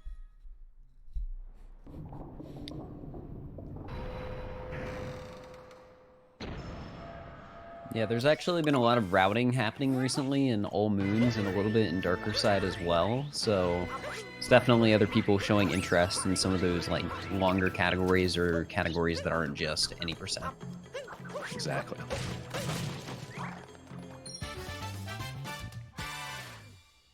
I know we mentioned it when we had the All Moons showcase, but there's a lot of pretty good documentation for this game if you're looking to get into it. Just hop on over to speedrun.com or check out the Discord. There's a lot of good notes for whatever category you want to run. There really is, yeah. There's a full PowerPoint for All Moons and 100%. There's tons of tutorials for any percent and other various strats you might find in categories. There's tons of resources out there. It's super nice and super easy to pick up this game. And like the one thing that obviously, like as you're observing it, the one thing that sets this apart from other 3D Mario games is that other 3D Mario games had a very like IL, when I say IL I meant individual level style to them. Like in order for you to get a star in Super Mario 64, you have to enter the level, you have to go to the star, and then the level spits you back out at the beginning, and then you start at the beginning of the level again, whereas this game is extremely dynamic. You are in a level. Every time you collect a moon, it doesn't move you anywhere. And so there's a lot of effort put into routing this game because it can be so vastly different. And, you know, it's impossible to say if we've even found the most optimal route for any category, really, because of how many options there are. Yeah, even the Dino Skip is not that old in terms of this game. No, it really isn't. Probably just over 2 months now. So, and that was found in the, you know, there's like subcategories of this game as well. The fact that you can use Cappy and Mario in such varied ways. There's a trick jumping community, which is basically just like trying to jump as far or as high as you possibly can, given the environment. And it was that community that actually found Dino Skip Stealing. Alright, so this is the Robo Brutal fight, and obviously not doing it anywhere close to the way that it was intended. Maybe Fur, you can kind of explain what's happening here. So basically, using some fancy movement, we're able to climb on top of mech without ever getting the Pokio from the mech, which is how you're normally supposed to do this fight. And then whenever Dangers gets a hit here, he's going to get knocked back, and this is going to give him cap bounce back, so he doesn't even have to land back on mech, if I'm remembering correctly, because I know the current strat doesn't allow that. And he can just kind of keep going back to get more hits while staying on top. But unfortunately, he did fall off here, and Yes, this is going to be a bit of a time save, or a time loss, sorry. Not what I meant to do, of course, but just missed my timing on that. Sometimes, if you don't, this particular hit requires extremely fast inputs, and I just missed my timing on one of them, so I did fall down and lose some time, but not a big deal. Able to climb back up.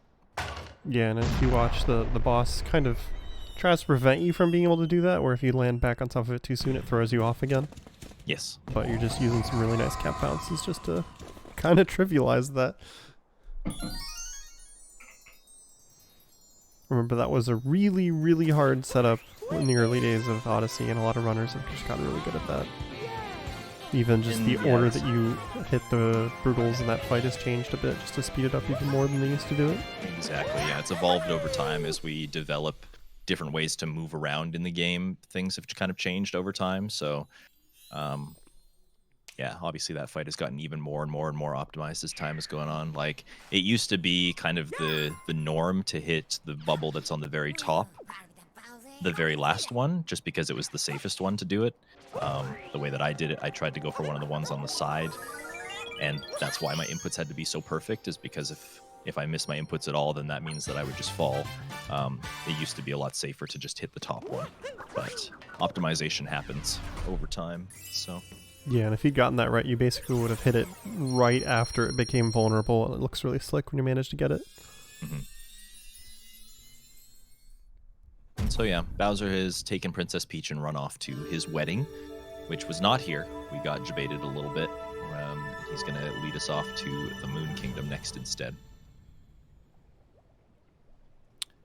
Seeing a question, is Darker Side Speedrun the most popular category? I'm going to have to go with a no on that one. I would say that it's probably the most popular, like second most popular category in this game. I think it's really popular because it allows you to see more of the game. Odyssey is a collectathon type of game, and in any percent, you don't really collect a whole lot of anything. You collect the bare minimum. So any percent is the most popular category because it's the shortest and it's the most approachable. But Darker Side does come in second, I would say. Yeah, and there is a Dark Side category that doesn't see as much love just because if you're going to do the extra stuff, a lot of people prefer just to go all the way to Darker Side instead. Exactly, yeah. You get to see a lot more of the game.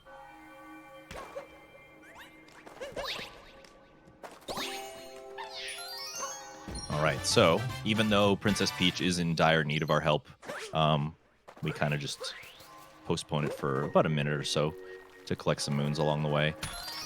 We do make a return to Moon Kingdom, but Moon Kingdom obviously comes with its own caveats. With this moon gravity makes moving around in the Moon Kingdom extremely slow, so it's not a very good place to come back and do some moon collecting.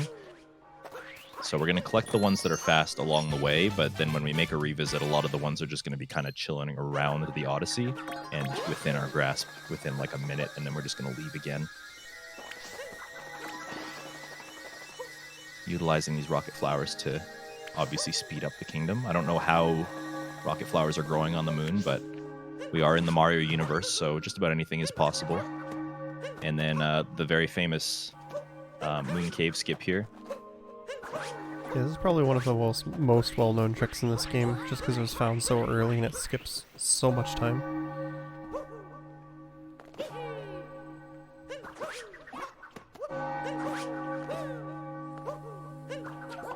Danger's made it look really easy, but there's very particular points on that wall you have to jump on to make that work.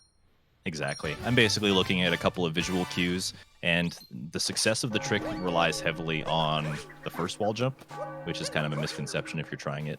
A lot of people think that they're doing something wrong with the second wall jump, but it's actually the first one that really makes the difference.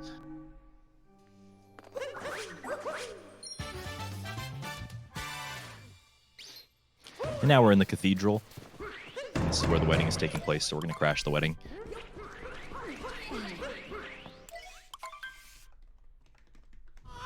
And, of course, crashing the wedding involves another bout with Bowser, which makes sense. This fight is essentially a duplicate of the one that we had in Cloud, except he's going to be swinging his tail more times in between the phases, and also he's going to go through this transitionary phase where he is throwing fire at us, which is extremely scary. This is probably the hardest part of the entire game, actually, is avoiding this fire. So I need extreme concentration here. Stop lying. For context, that fire hitbox is essentially the floor, and it's not even a very big part of the floor. Like with a well-timed roll, you can literally go over it.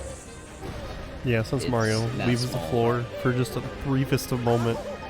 There we go. I know you got hit. I did get hit on the second one. Some people call that a ground scan, which is basically what it is. Like, as long as you're in the air when the fire thing goes by, then you're not going to get hit by it.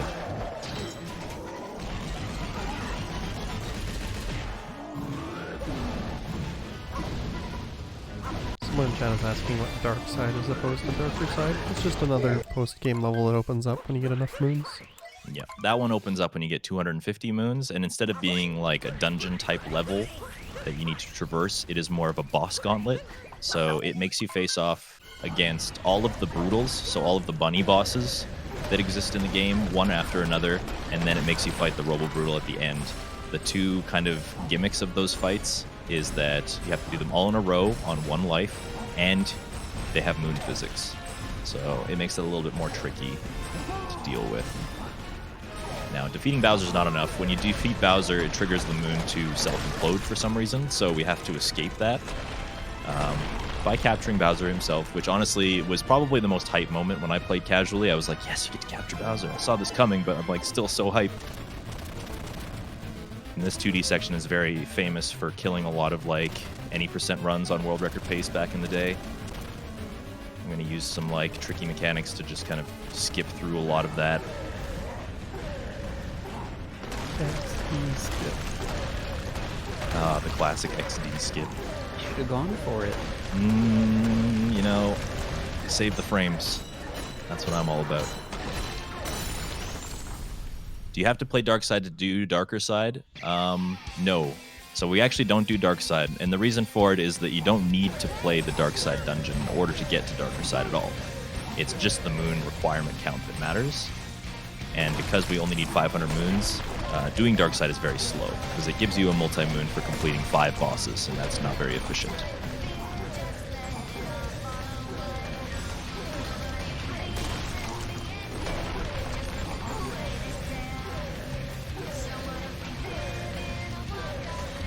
That was actually a really clean killer room. I haven't had one that good in a while.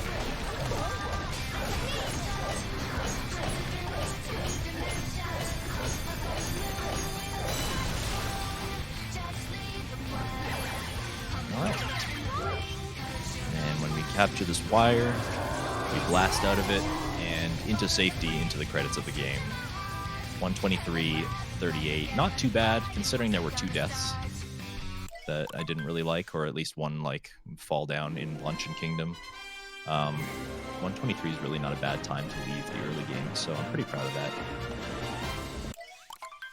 Yeah, but honestly, in my opinion, as like a Darker Side runner, the run hasn't even really started yet. Like getting to the post game is kind of the trigger for me to kind of go like, okay, here we go.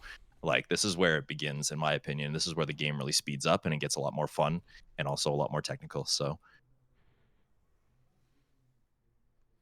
It's definitely one of those categories where people tune into chat and see that you're ahead on your splits. You say, don't get attached. Yep.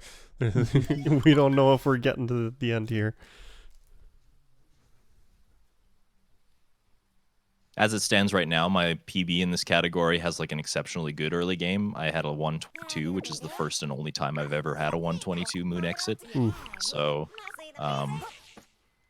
they're like very, very hard splits to run against right now. But, you know, it obviously gives me motivation for the post game. And even though we're in the post game, we're still doing a little bit of setup. You see the first thing that I'm doing here is grabbing a seed, planting it in a pot. And that's because mushroom is one of those. Mushroom is one of those kingdoms that we have to revisit eventually. It's also where Toadette lives, so we get those seeds in the pots right away for our inevitable return.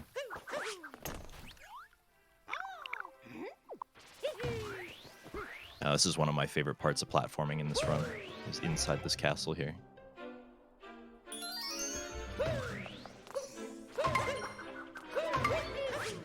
Like this here, where you go into the castle and you look up at the mural.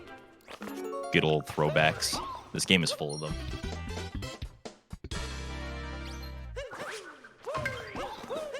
Especially since the moons are all stars in this kingdom.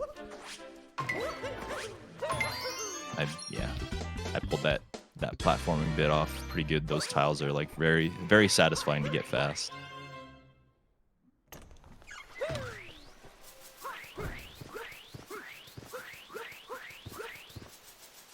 A little burb hanging on there. Sometimes if you throw your cat from far away enough, then the bird just kind of sits on the tree ledge still, which I think is kind of funny.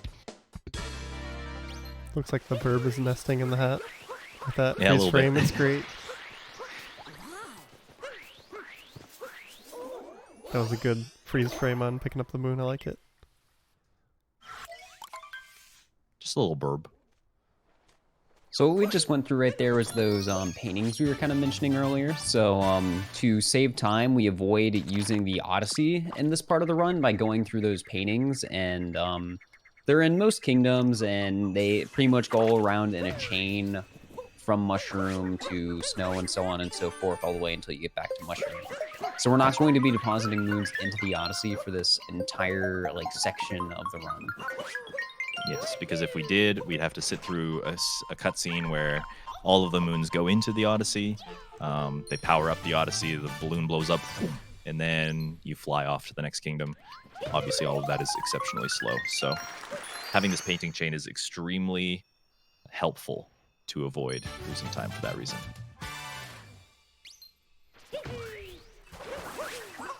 And of course, it leads to the moon dump near the end, which is That's always right, which is satisfying. very satisfying part of the run for sure. And Do you now know we're breaking how- open. Oh, go ahead. Yeah, do you know how large the moon dump in this run is right now? It's approximately, I want to say it's like approximately 300 moons. I could be wrong though. Maybe a little bit less, give or take like 50. So I think we have like 150 at the moment, and then the moon dump ends up getting us like 394. So it might be closer to like 250. But that thing that I just opened up that initiated that cutscene and the map opened up and then a bunch of dots blinked, that is the moon rock. That is the moon rock that I was talking about earlier. Now we've achieved peace in this kingdom. We're able to open that up and it spawns in a bunch of very fast moons. A lot of them are just hanging out in the middle of the open, just like this one, just kind of sitting there waiting for us to collect them, which is a reason why we do world peace. Yeah, you also got a bunch more moons by completing the game and coming back through as well. That's right. Post-game spawns a bunch of new ones, so just gives you a lot of really fast options of moon pickups here.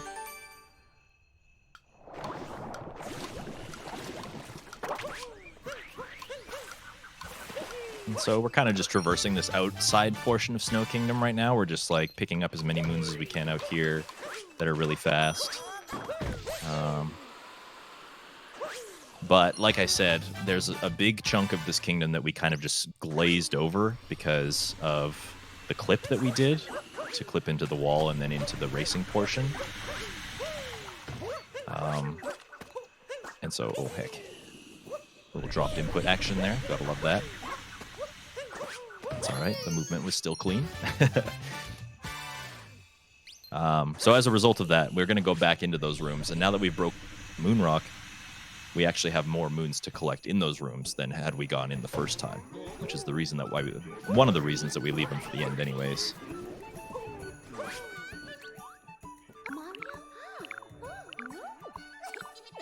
Now, something that I kind of glazed over, I didn't really talk about.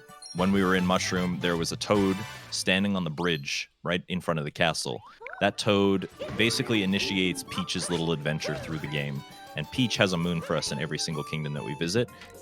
So by talking to that toad, we also just kind of unlocked ourselves a bunch of really fast moons, because Peach will be available everywhere we go.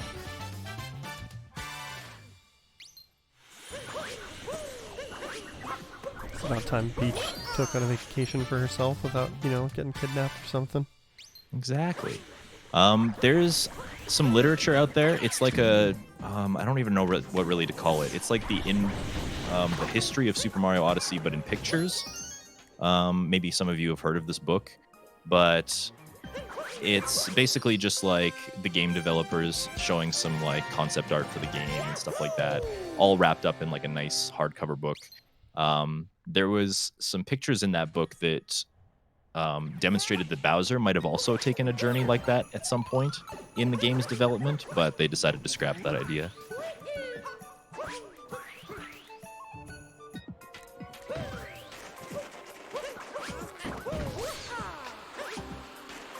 Now, remember I was talking about how we don't fight Rango twice in this game, in this category, or in any category for that matter. If we were to do that, he would be up here.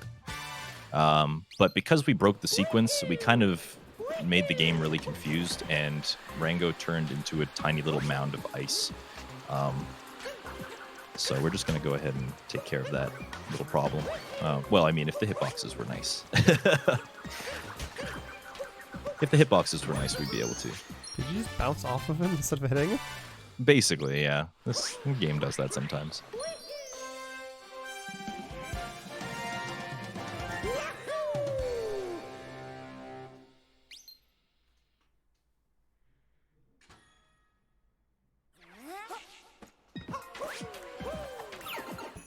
So that's 2 of the 3 rooms down. We're going to go into this third one. We're actually not going to do the fourth one because the fourth one is just a little bit too slow. The moons in there kind of require a lot of setup and a lot of captures, and you got to like maneuver some Goombas together, and Goombas don't move very fast, so it's not worth our time to actually go into the fourth room at all. So this will be the last one we go in. Normally going in each of all these rooms and getting the story moon is how you would unlock getting down there to do the race, right? Exactly. Like all of these moons that are kind of placed upon a pedestal like this, they're also just floating there in the air. Usually they have some sort of requirement for us. But because we've completed the story, we can fuse the game into giving them to us for free, just like that. So, but usually there's a requirement. In this room, we need to collect 5 moon shards to make the moon spawn, but we don't have to do that because we've already completed the story. It's very strange. The game deals with sequence breaks differently depending on what part of the game you're in. And it's very fortunate for us that in the in the Snow Kingdom, we just have to collect the moons that are just sitting there for free.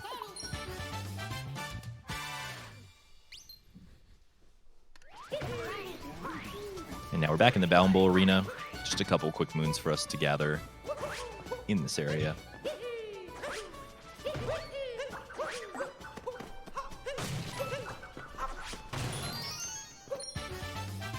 And then we're ready to leave. Railkin, are you posting butts in chat too? What the heck? Yes, I am. It's not even me this time. It's not even you this time. I don't even think you said butt. No, he didn't. I just felt like posting a butt. It's fair.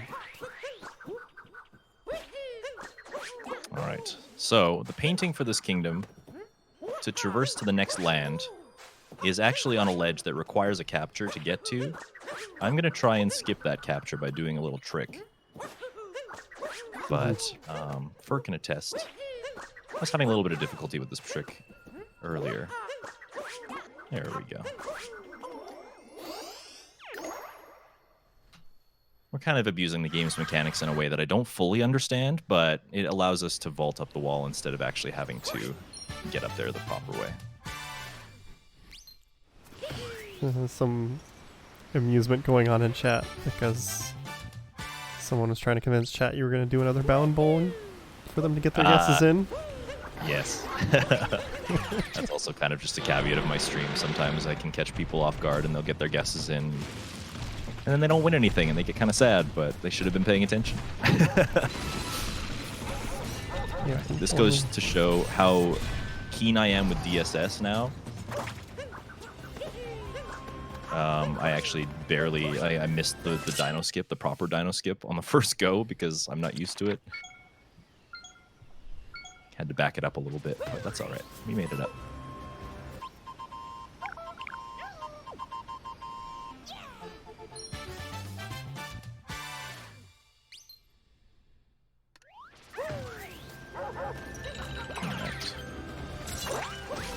And you can really see just how sped up this post-game really is. Like, now that we're here, now that we're in these kingdoms, there's no stories to finish. There's no objectives to maintain or anything like that. We're just here to collect moons. No cutscenes in our way, nothing like that.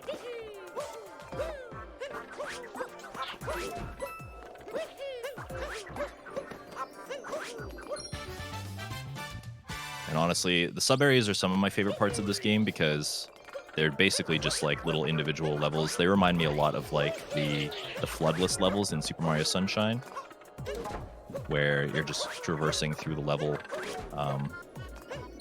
You typically breaking it with the mechanics that you know about and just getting through it as fast as you can. It's pretty fun. Yeah, there's definite parts of this game that draw very heavily from Sunshine. Honestly, and we were talking about like Super Mario 64 in the Mushroom Kingdom. If you look hard enough, you could probably find some sort of Easter egg or some sort of throwback to literally every Mario game hidden somewhere in this one. Obviously, the 2D sections are a throwback to the very first game, but they've got little things hidden about just about everywhere.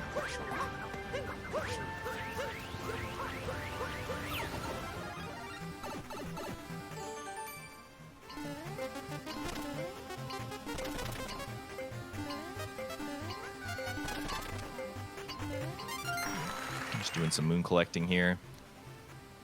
Nothing too fancy about these particular sections.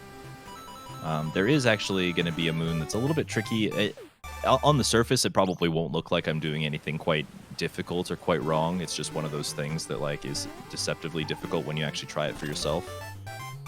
With this one of these chain chomp captures that is coming up.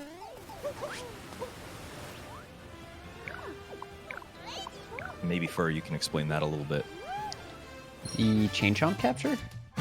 The moon that I need to get from this chain chomp capture. Oh, I was confused on what you meant at first because I was like, wait, what's hard about the chain chomp capture? All right, so there's this thing he's going to try and hit. The hitbox on it is very, very weird and finicky. And that is a good example of it being weird and finicky. That like stone in the back there is what he's trying to hit. There's a sort of setup that you can do that I think you were doing there, Oaks, like you were. Yeah, I was trying my that best makes it anyway. a bit easier, but sometimes that'll just happen and it sucks. There's no better way to word it, really.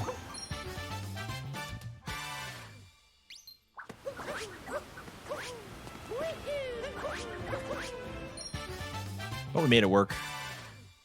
Nothing too crazy.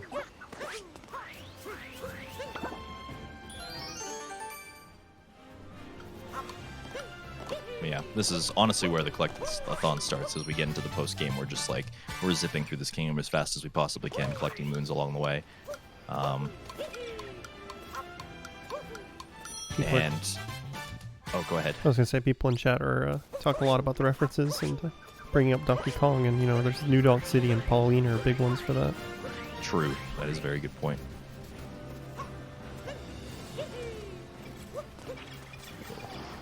I did not know you could roll on the dino's face. Today I learned.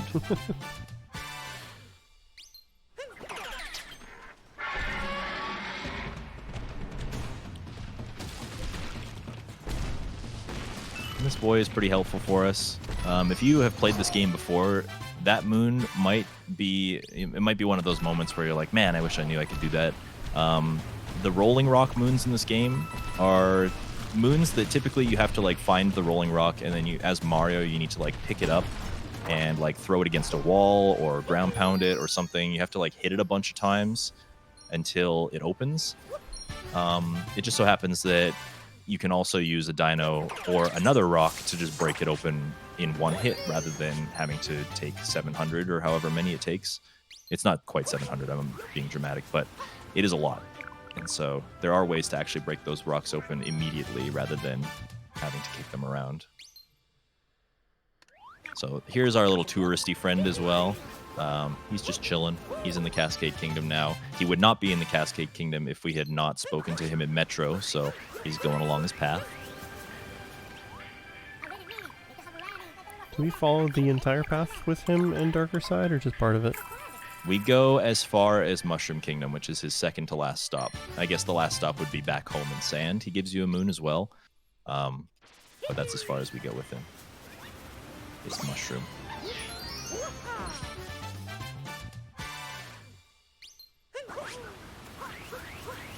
I'm getting another question about what Darker Side is.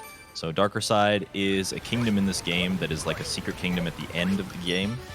You need to have accomplished the main game, like beat the final boss, so to say, and have collected 500 power moons. And it will unlock the Darker Side, which is kind of like a hard level final challenge to this game, if you will. Alright, and now we've traversed Cascade Kingdom, got all the fast moons that we need here, and we're on our way to Bowser's Kingdom. Actually, a really cool routing change is happening here. And it's going to happen as soon as we get in here. So we grab this moon that's just sitting out in the open.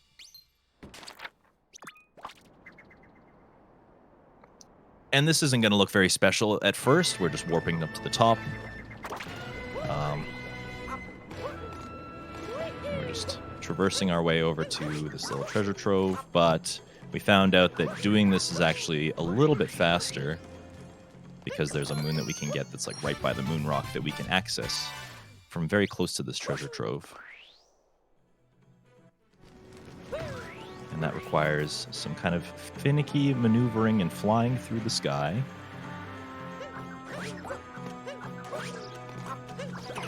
To get all the way over here.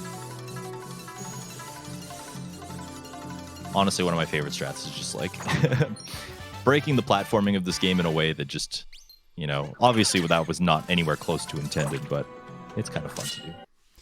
It's also fun when it looks like you're about to fall into a pit to your demise, and you just do the last second cap throw and bounce. Nope, you're fine. Yep. Don't worry, guys. I know what I'm doing.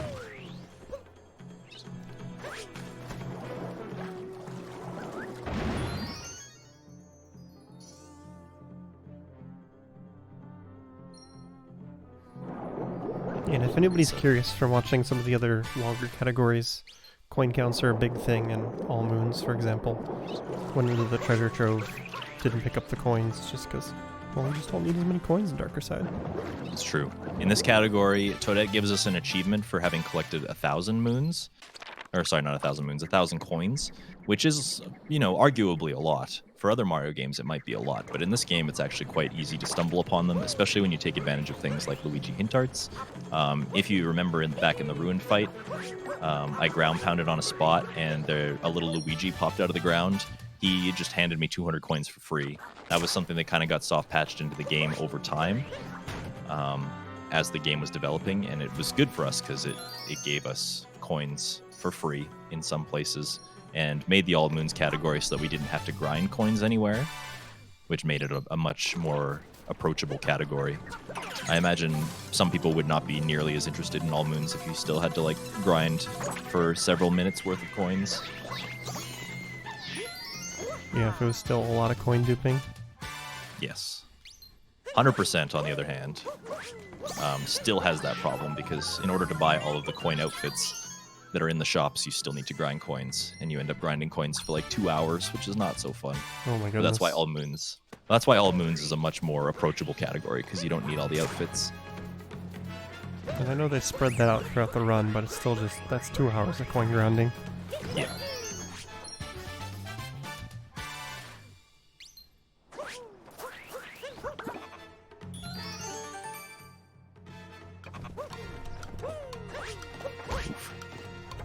So this is kind of a fun timer challenge when it goes right.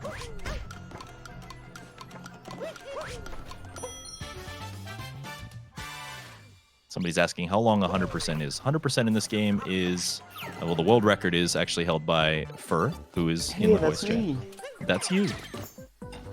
What is your world record currently? 9 hours, 47 minutes, and something seconds. Yeah, no, just a quick jaunt through the game. Nothing crazy. You sounded tired while listing off I your was time. stretching, I'll be honest. It just made it sound like even just thinking about 100% was making you tired, and it was pretty good. Yes. Yes. That's probably why I was stretching. So, if you guys are familiar with this particular sub area that I was just in, you'll know that the actual intended way to do that room is to, you know, take the little captures on a little adventure, the little stone captures. Go on an adventure, go through like some platforming with them, go up and down. You can kind of just cheese it. So when you open up that alcove, you don't even need to do any of the platforming. You can kind of just go and jump up.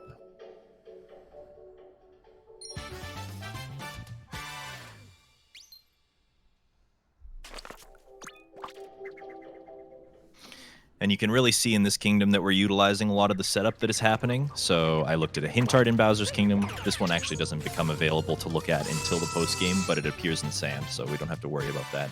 We're opening up the moon rocks so that we can get fast moons that are hanging out in the open, like the one I just got. We're talking to Peach, which Peach wouldn't be here if we did not talk to the Toad in Mushroom Kingdom. There's a lot of like behind-the-scenes stuff going on in order for us to set up all of these fast moons.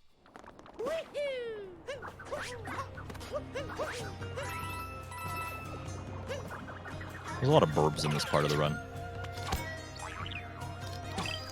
We capture some burbs. They're very helpful boys. This pleases me. I'm a big burb fan myself. But then I also have to, say goodbye. It's a little bit tragic. A bit of a tragic story.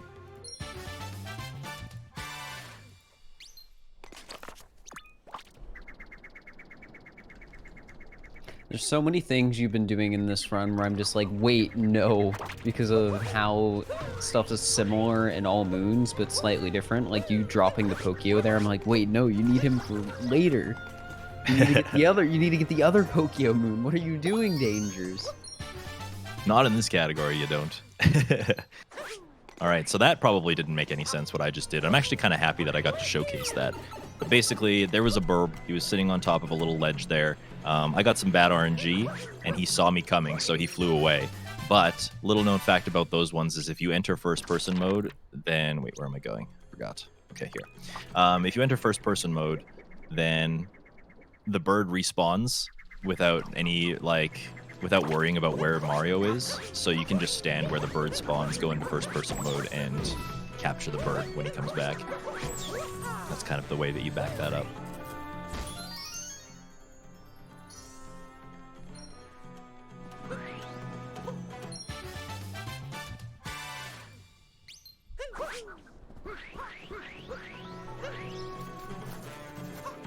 Alright, that's all we gotta do in Bowser's. Just a couple quick moons there. But And into Streamer, Seaside. You forgot the purple coins. The purple coins. Fur, that's your category. Oh yeah, you're right. Alright. Zooming on through here. This kingdom... I like to think that Seaside and Darker Side was split up into two distinct sections. The above water and the underwater sections. The second visit is definitely an underwater visit of this kingdom.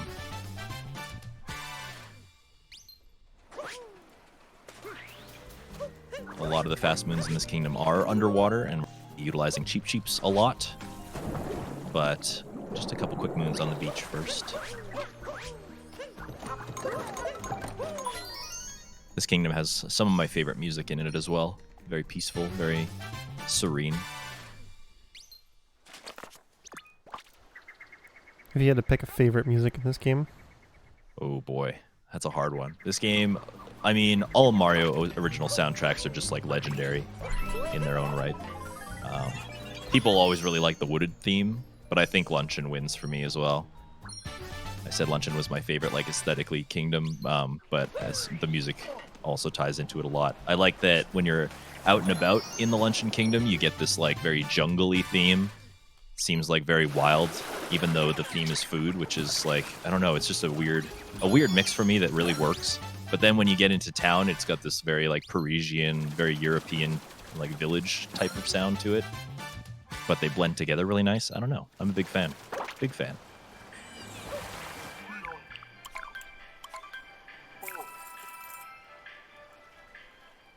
However, I am going to say that the Brigadier Mollusk Lancer, the third Dauphin of Bablaine fight, the soundtrack for the fight is also a slap for sure. did that come to Big mind fan. just because of that emote in chat? Maybe. The big brain emote is a very good one.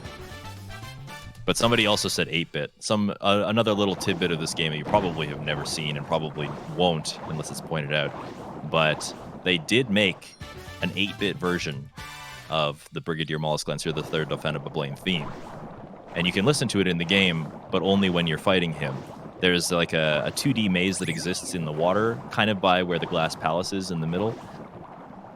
And if you go into that while the boss fight is happening, because the cool thing about Brigadier's fight is that it's happening just in the kingdom. Nothing really changes about the kingdom. It doesn't enter an instance or anything. You're just doing it in the kingdom. So because of that, you can just like go and do your own thing. If you go into the 2D section, you'll hear his like 2D theme. And that's also very good. It's nice attention to detail, as in many other games would probably just go back to the normal Kingdom 8-bit music if you did that. Totally. Yeah. Now, I'm getting a pretty common question in the chat right now. They're pointing out that in this game, you can buy more than one moon from the shop, which is a very good point. And in fact, you can buy multiple moons from the shop in order to get to the darker side. You don't actually have to collect unique ones to get to the darker side. But they are banned for speedrun categories simply because you know, collecting unique moons makes the run more interesting, I suppose. This particular category, though, Darker Side, actually does have a duplicate moons category. Also, I'm just kind of glazing over the fact that I clipped into the wall there. We'll get to that in a second. But there is a Darker Side duplicate moons category in the category extensions of this game, and it makes the category about 15 to 20 minutes faster.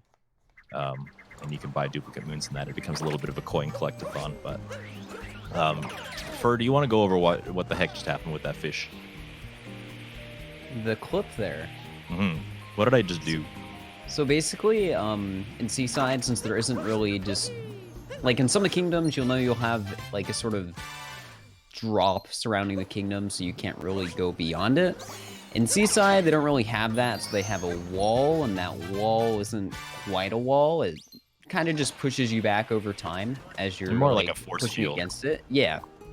So what you can do is, since that like force field kind of like ramps up over time, is you can place a capture right where the force field is. It won't push that capture backwards. You can jump outside of the force field, and then recapture, and then essentially the force field will be reset, so you can push a little bit further. And since there's some lack of collision out there, you can use that to clip out of bounds. Yeah, that's actually one of the easier out of bounds in this game. If you want to try it out, you can pretty easily do it yourself in just a couple of tries. If you just know to jump out quickly and then swim away and recapture quickly. Yeah. As long as Mario is not within that kind of invisible force field, then he will not like get kicked out of that, and you can just swim out of bounds.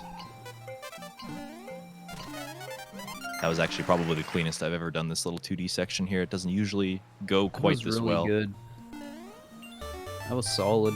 That was very nice.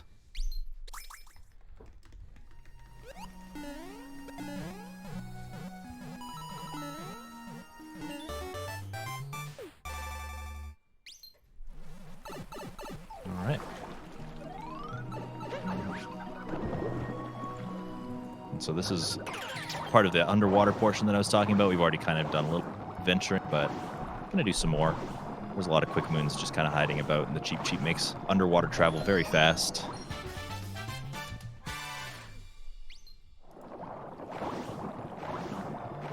So we're just going to go ahead and traverse here.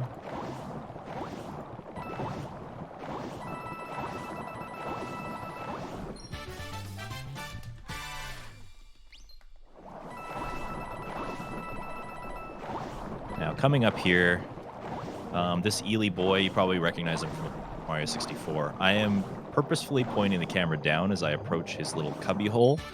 A little caveat of this game is that in order to, I don't know, probably optimize the RAM or something like that, just to make it easier for the game to register what's on the screen and stuff like that, and what loads in and what doesn't, things tend to not exist if they're not on camera. So by entering that cubby hole with my camera pointed down like that, it actually delays the eel coming out of the hole, so I'm able to get in and out of there without taking any damage.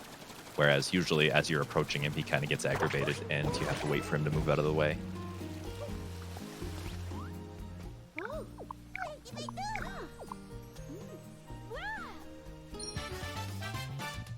Yeah, it might seem like as long as you can get in, it doesn't matter if he hits you on the way out, but as you mentioned earlier, every time you have to heal the damage when you pick up Moon, it's just a little bit of time lost, so... Exactly. Just avoiding that damage wherever we can.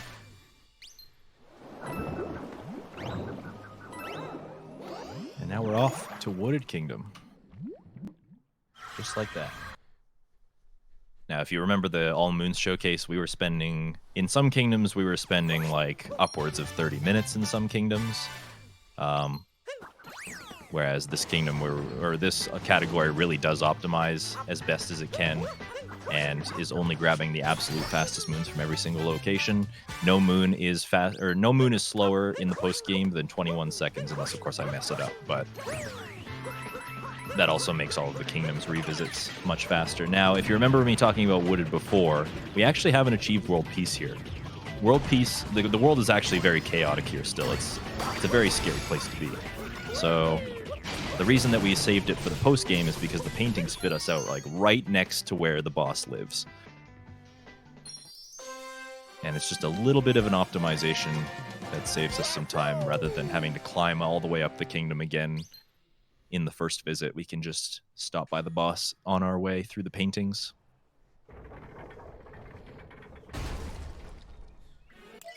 This is one of my favorite fights, only because the capture you use has like kind of a hidden mechanic about it that you can ease out of him, I guess, as this fight goes on, that makes him a little bit faster. It's one of those like tiny boss optimizations, because it is another auto-scroller, just like all the other ones, but you can make your capture move a little bit faster so that the boss fight is a little bit faster as well.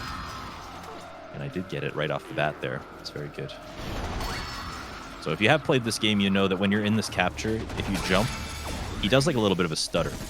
He like stops on the ground before he keeps moving. I have entered a phase with him where he doesn't do that. Now he's hitting the ground and he just keeps running. That's part of the manipulation that I'm doing. And then I also just did another manipulation so that he jumps twice as far as he usually does. We affectionately refer to him as the Speedy Nut Boy.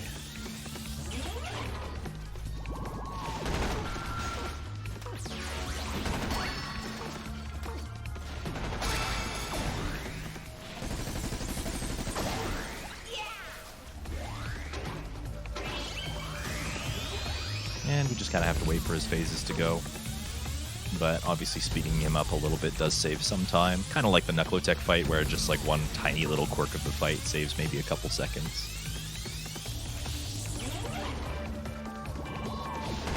Yeah, and of course there's just a lot of trying to hit things right as they spawn. Yes.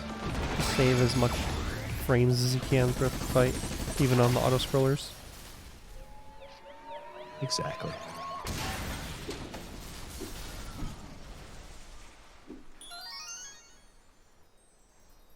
Like on that first one, you see that you often get the little thing inside the blocks before the blocks spawn around it, which is nice.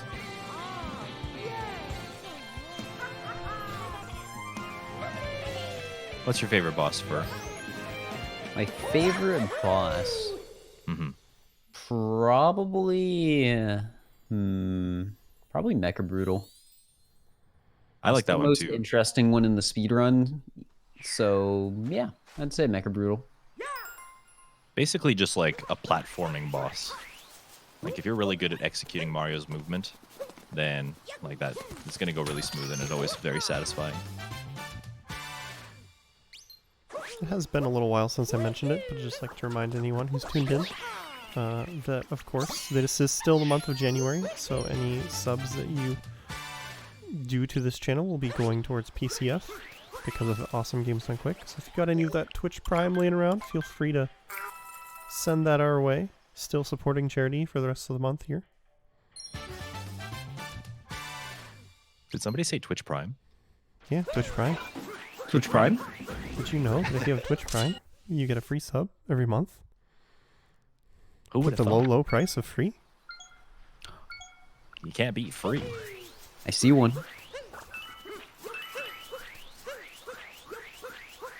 Alright, so here you see I'm going to be approaching that hint art that I was talking about. I would have to get it in the first visit if we did not visit Wooded first earlier on. Because this hint art shows us a moon that's in Sand Kingdom. And Sand Kingdom is the next kingdom we're actually going to visit. But we would be in Lake right now if we had gone to Lake first. So that is where the painting chain kind of changes. It's a very minor thing. It only saves about 3 seconds, but it is, of course, we're looking to squeeze out as much time as we can. So.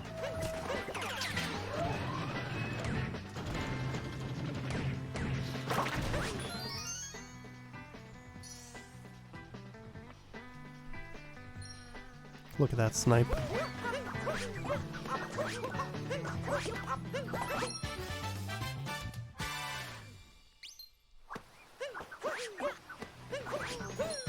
I'm just grabbing some moons here now. Particularly interesting little jump coming up here. I'm a big fan of it anyways. Oh, well, I mean, as interesting as that railing is, that's not what I meant. Just building some excitement, Yes. adding to the tension. Would have been better than missing the vector and not making it across the gap, so. It's an interesting jump because I know a few people who didn't figure out how you're supposed to get over there and wound up doing that casually as well. True.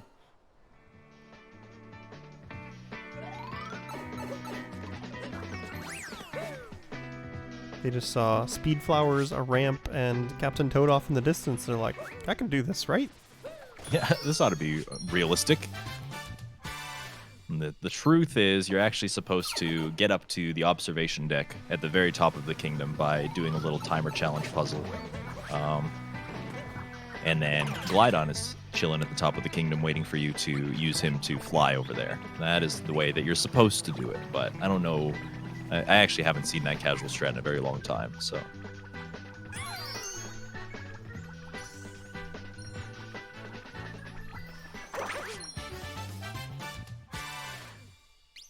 And you can see that because we're not stopping at the Odyssey, some people are mentioning the moon count here.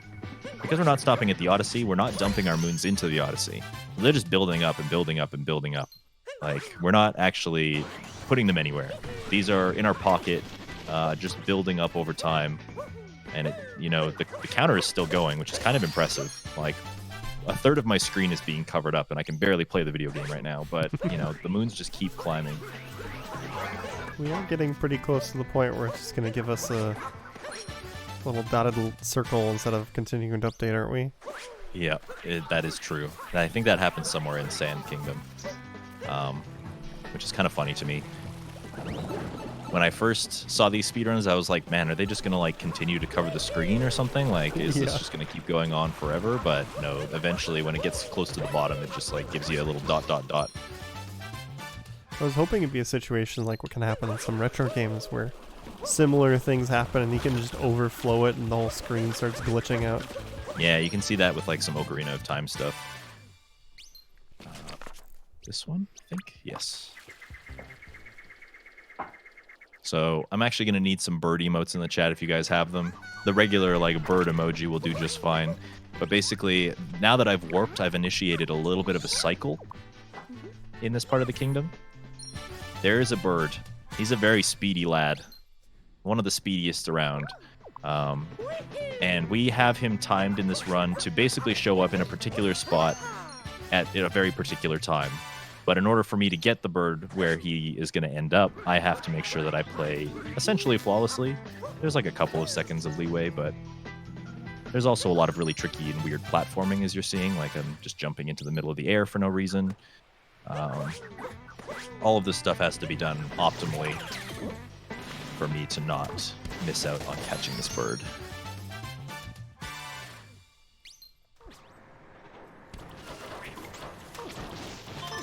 That's quite a lot of burbs in chat. That is a lot of birds in chat. I should keep going. Some burps. More burps is good. Good content, if I do say so myself.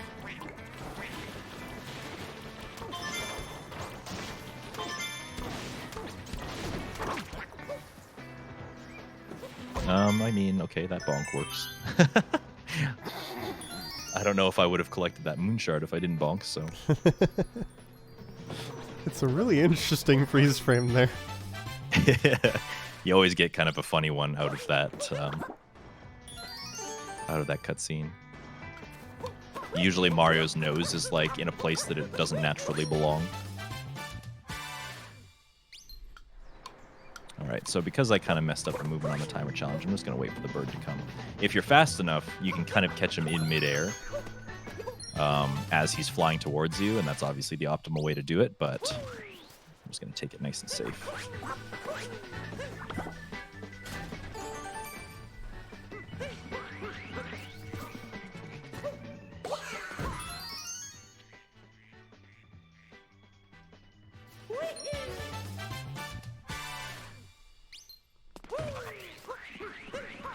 And just a couple more fast moons. We're going to enter this moon pipe here. This is one of my favorite sub-areas, especially the remake one that they have in the dark side of the moon. A lot of people have gotten a headache over that one because it requires some pretty intense platforming and some very well-timed long jumps, but it's one of my favorites for that reason. In this one, you just come down to the bottom deck and you capture this guy. It makes it very easy, but... Did I get the capture clip? No, I didn't. Did you want the capture clip?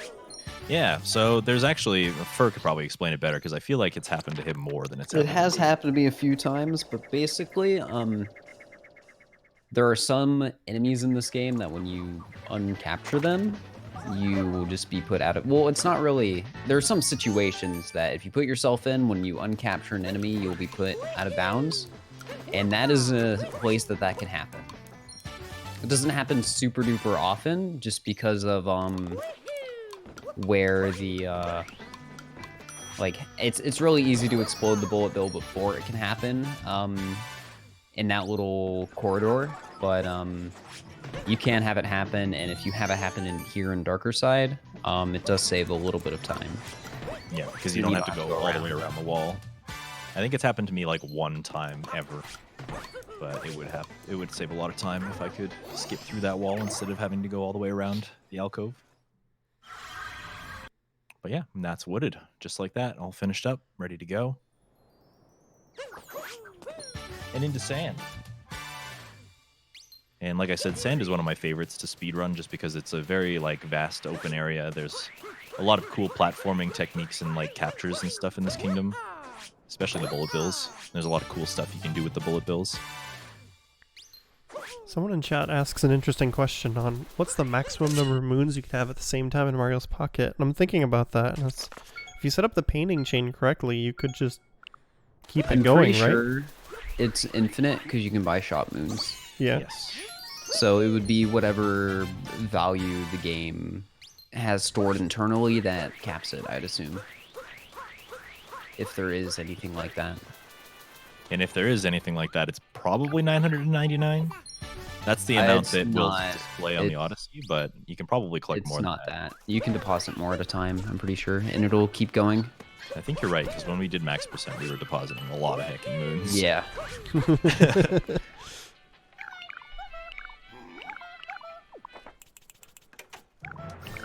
So there's a couple of these music toad boys. I think this is another Toadette achievement, collecting enough of these music toads. He just likes to hear a certain track. This one wants to hear a track associated with a monster. So we're playing the Bowser fight just because it's the easiest to menu to. But you could also play something like Brigadier Mollusk Lancer, the third Defendable Plains track if you wanted. You always catch me off guard with just pulling that out of nowhere. It's just a really fun thing to say. I imagine it's something similar to like when Fur does his Koopa free running, you just kind of like ramble it right out. It's just something you Yeah, say. it just comes out. Yeah.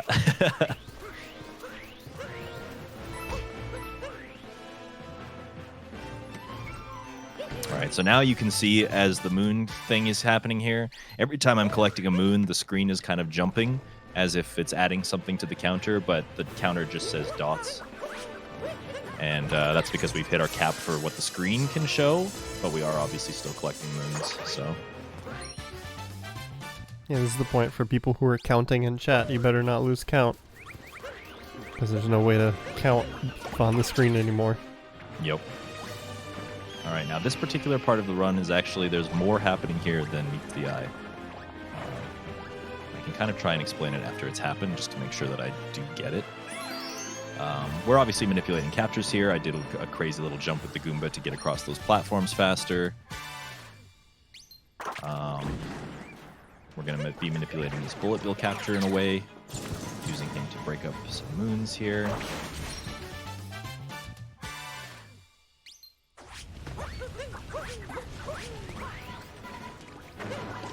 But I'm purposefully keeping my screen facing this direction, over towards this poison swamp. And that goes back to what I was saying about how things in this game tend to not exist if they're off screen. And one of those things is a burb, and you guys can throw some more burb emotes in the chat if you want. But essentially, the reason that I'm keeping my screen pointed this way is because this bird is flying around the desert, and he's only going to continue moving around the desert if my screen is pointed over there. And so I kept my screen on this little oasis just enough that he'll be exactly where I want him to be in this upcoming part.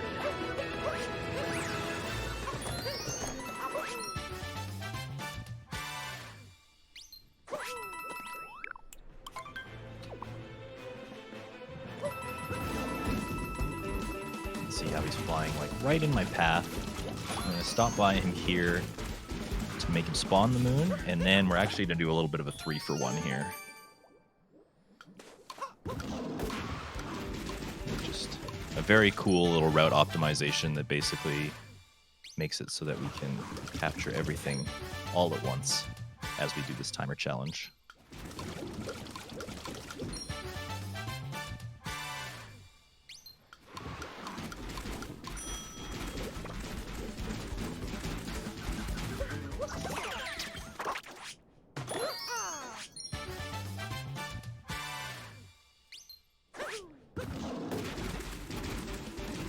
And just some more fast moon collecting. Take this Jaxie on a little bit of an adventure. He's a speedy boy. And he does not become available until you pay for him.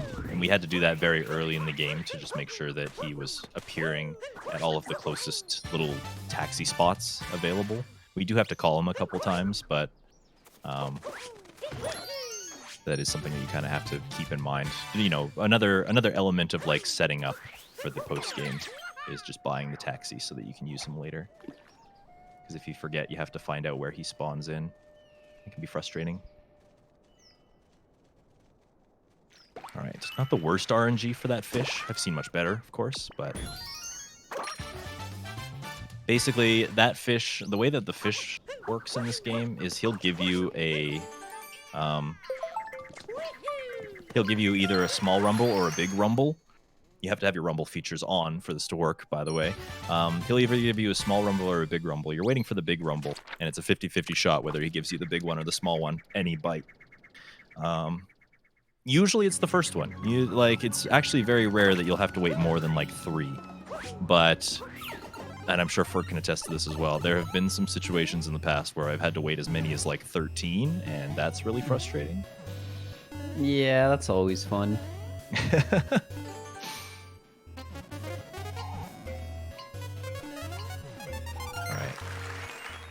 Timing is very important in this little sub area as well, this little 2D section. I basically had to play this as optimally as I could to set up a little jump. Oh, and I missed it. But I can catch it on the second cycle here. Just to get up to these platforms a little bit faster.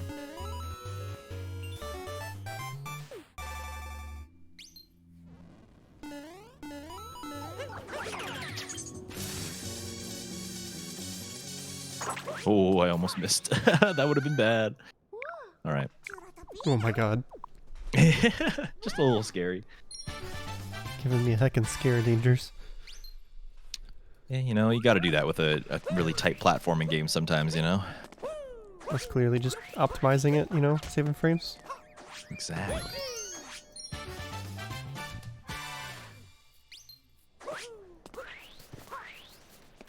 And because Jaxie's really fast, we're going to call him up here as well.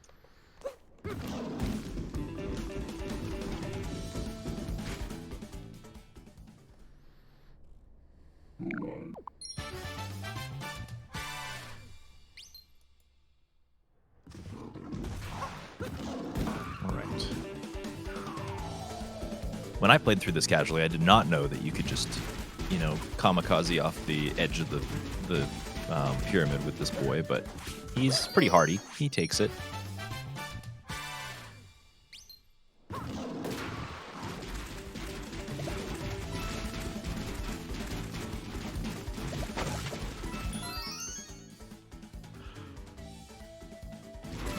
And just some more fast moons. Sand Kingdom is one of those ones that it's a really sprawling place, and there's a lot of moons kind of bunched together in different locations, so it's really handy to have something like Jaxie so that we can run around really fast. Yeah, I'm curious how much the routing would change without Jaxie, just because some of those clusters of moons are pretty far apart. Yeah. And of course, you can warp around to checkpoints, but this is one of those kingdoms you didn't get a whole lot of checkpoints on your first visit. Exactly. So, and, you know, the nature of it being so spread out means that, like, you have to go out of your way for those checkpoints in the first place. So, like, you kind of have to stick around the central location if you don't have a fast way to get around. Now, I'm going to break this timer challenge a little bit. Oh, well, I actually kind of hecked it up. Here, let me try again. This one, because it spawns in... Oh, because it spawns in when the hat goes on, the scarecrow, you can get into it pretty easy.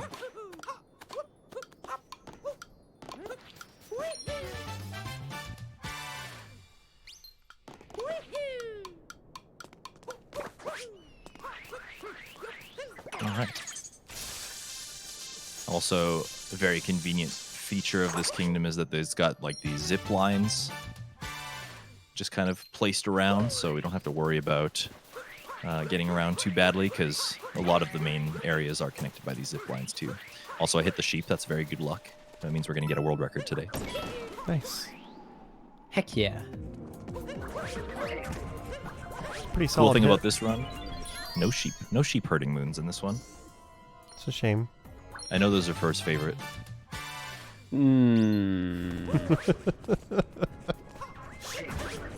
That sound for Raid was very telling. So What's wrong with the sheep moons? I don't understand. They're actually not that bad. You get used to them, but sometimes, man, sometimes. So of course You don't wanna those moons right there, and a few other places in this kingdom, there's invisible platforms and those little statues with sunglasses on. If you capture them, shows you where they are. Yes. Danger's So it just, obviously looked like I was kind of jumping into the abyss there and like, you know, hoping for the best. But I do know where the platforms are in that room. And it's all because of that Moai. The Moais are those little statue guys. They have the gimmick of showing you where invisible platforms are.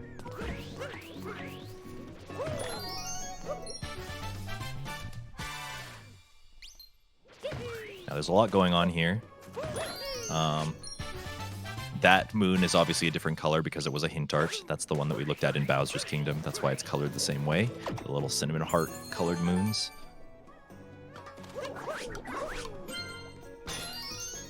And then the last place that we warped was the top of the tower. So by hopping in this purple poison right here, which is a very handy way to die immediately, we're going to get sent directly back to the top of the tower again, which is a fast way to get around.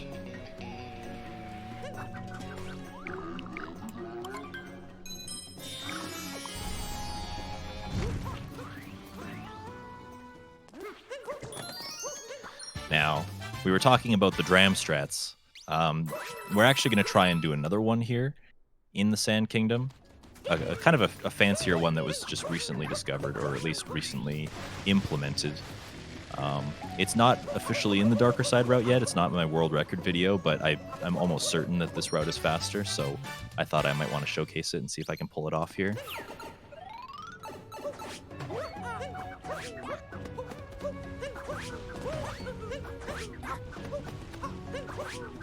So we're going to come up here. We're going to break open this crate. We have to break open both because we want to roll forward here. I'm going to throw my cap back, and I'm hoping that that cap hits the bullet bill, which it did. That knocked off his hat. Oh, heck. Well, I hecked up the dram strat there, but that's okay. The idea there was to lead him back around so that I could try and do a capture warp strat while I was diving into the sand, but unfortunately I didn't capture him. Which is okay. That just means we have to come up here and capture him again.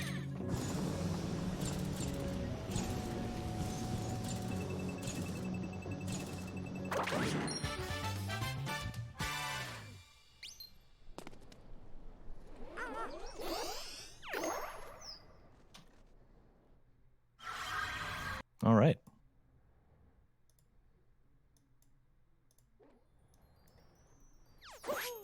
And on to Metro Kingdom. And in the painting chain, this is like the last kingdom that's actually like a really big kingdom that we need to visit. Luncheon is in the painting chain, but we're going to break it up into two pieces.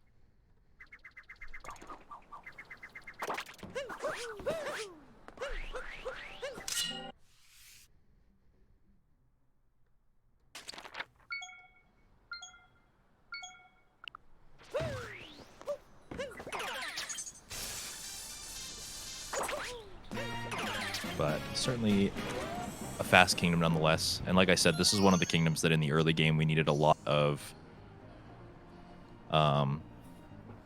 we need a lot of setup for, because there's a lot of seeds kicking around. We had to go talk to the taxi driver and stuff like that, so it's kind of satisfying to come into this kingdom and, you know, have everything just kind of be set up and ready for you as a result of all of your preparation. Was that our first Sphinx friend moon? It was, and actually our only one. So that moon is particularly slow because, and I didn't really mention it or didn't really bring any attention to it, but like when you look at him in the sky, he is going to be just like standing there, and the moon kind of like takes forever to fly all the way back to the mainland. So they're actually not as fast as you might think. It's like all you have to do is look at him in the binoculars. But because it takes forever for the moon to fly back to Earth, they're actually quite slow. But that one just barely makes the cut. Yeah, I know in some other kingdoms, it just takes so long for the moon to zoom over to you. Mm-hmm. I was honestly surprised to see that still in the route. It's one of those ones on the Taken cusp. out. The reason that it still exists as well is because it's a free capture. Like by capturing the binoculars, that's one less capture that you need to worry about getting an extra for. And the moon itself, I think, is like 19 seconds, so it's a little bit under the cut rather than being right on it. And obviously, Okay. that timer challenge that I just did, I definitely did that the intended way. I know it spawns some blocks next to you, but that's just for show mostly. They were just really proud of those blocks and they wanted to show them off for you. Yeah, like little teeter-totter blocks, right?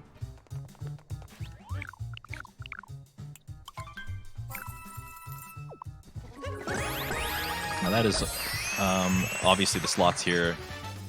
It kind of wants to challenge you, and it wants you to stand on the edge and like try and time it in a way that you can get all the moons. But by doing a clever little spin throw there, it just so happens that the very first character on the slots machine is always going to be the moon. So as long as you get the first character in the sequence, you're going to be okay.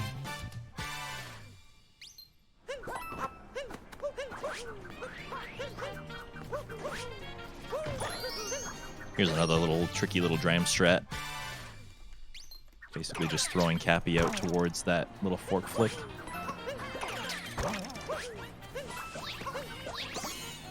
And I'm going to do it again here, just for show. Why not?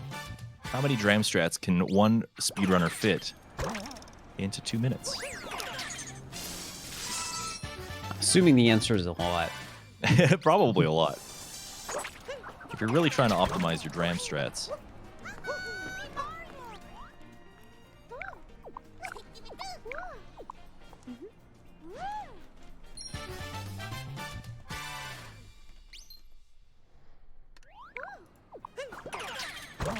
You can use this little fork flick to get over here really fast.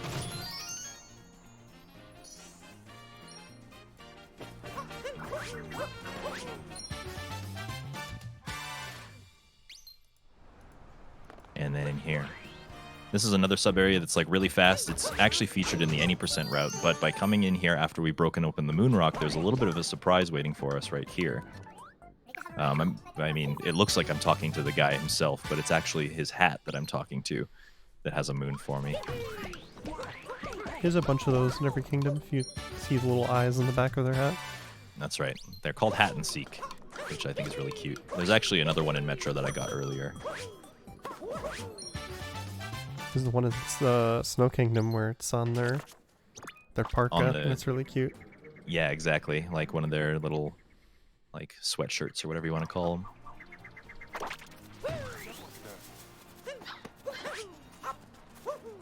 Now, the dog is another one of those gimmicks in the game that like has a lot of different for you in different kingdoms, but most of them are quite slow. You'll notice that I got the one in Sand Kingdom, and I'm going to get the one here. But by themselves, they're exceptionally slow, because every time you initiate the dog, he goes off to try and sniff for goodies. And you can see in that case, he sniffed up a bunch of coins in the ground. The only reason that this dog is actually any optimal at all is because there are other moons nearby that we can kind of route in while we're waiting for him to do his thing. So the dog moon itself is probably way more than 21 seconds, but because we can get other fast moons while we're waiting for him to do stuff, makes it worth to get that one as well. Yeah, I'm curious how many moons are by themselves over 21 seconds, but just because they're close to other ones, it kind of pulls down the average enough that it's worth it. And see, that's kind of the interesting thing with Odyssey on the whole, right? It's like we could assume that a moon takes X amount of time forever, but then some sort of trick is discovered or some sort of movement optimization or maybe a different way to get from one place to another is discovered, and it just kind of blows open our expectations of how fast the moon can actually be. And that happens quite often in categories like this.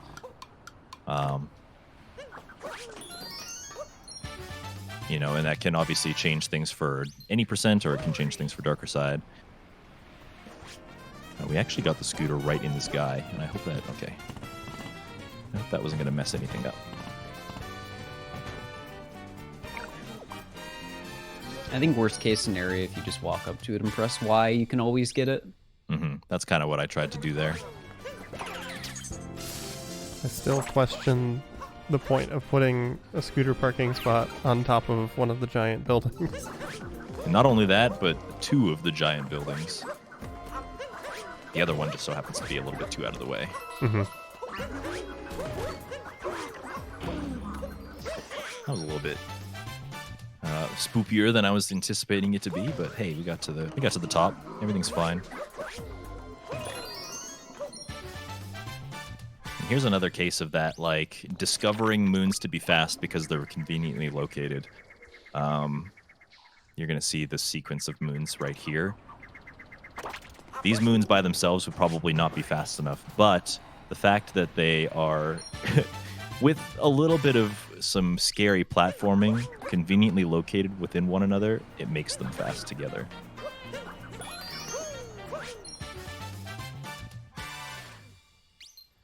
There's our burb friend again. Exactly.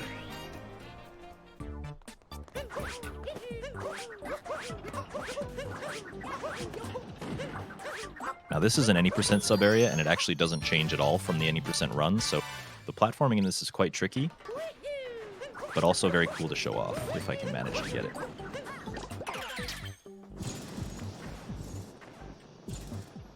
Which we did.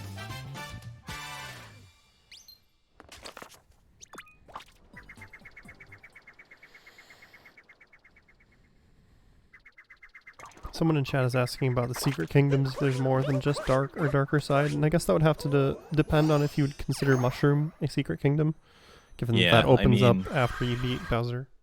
Once you beat the game, it spits you out in Mushroom Kingdom, so I wouldn't consider it exceptionally secret, per se, but it is a post-game kingdom for sure. It's not anything that you would experience in an any percent playthrough. Yeah, it's just, that's the only other one you might consider a secret kingdom. Yeah. Otherwise, it's just dark and darker. And dark unlocks at 250 and contains a boss gauntlet and some harder sub-areas. And darker side includes the harder dungeon sequence. Or the hard dungeon sequence, I suppose, like the quote-unquote hardest level in the game. Alright, that fish was particularly finicky with me today, which I'm not a big fan of. He also likes to face directly into the wall, which is exceptionally frustrating. I don't know about you, Fur, but that's probably my least favorite fish in the whole run.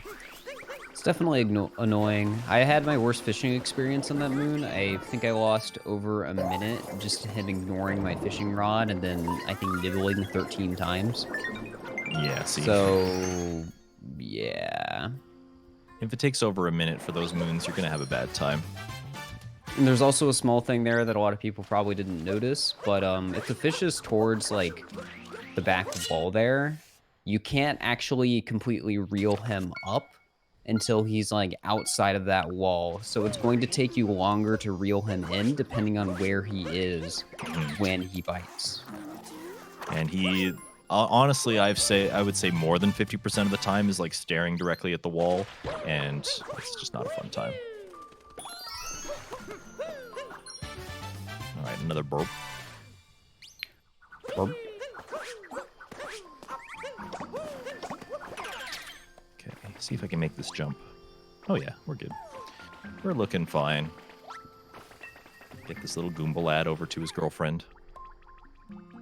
Goombas are a kind of a fun capture to play around with because their momentum is very, very easily manipulated.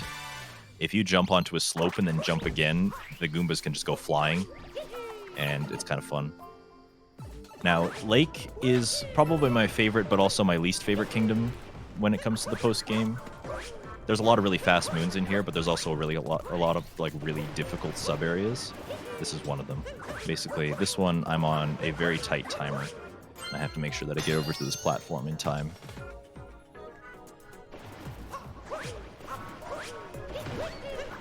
Always very satisfying when you get those really tough platforming sequences.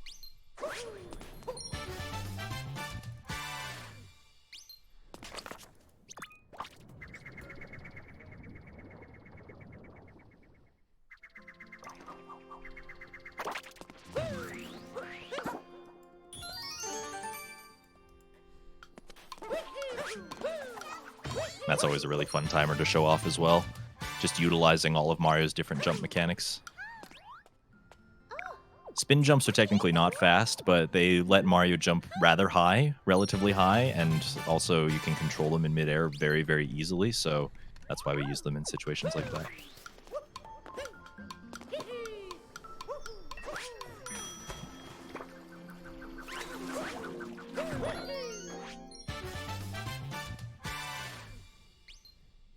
And then we come down here.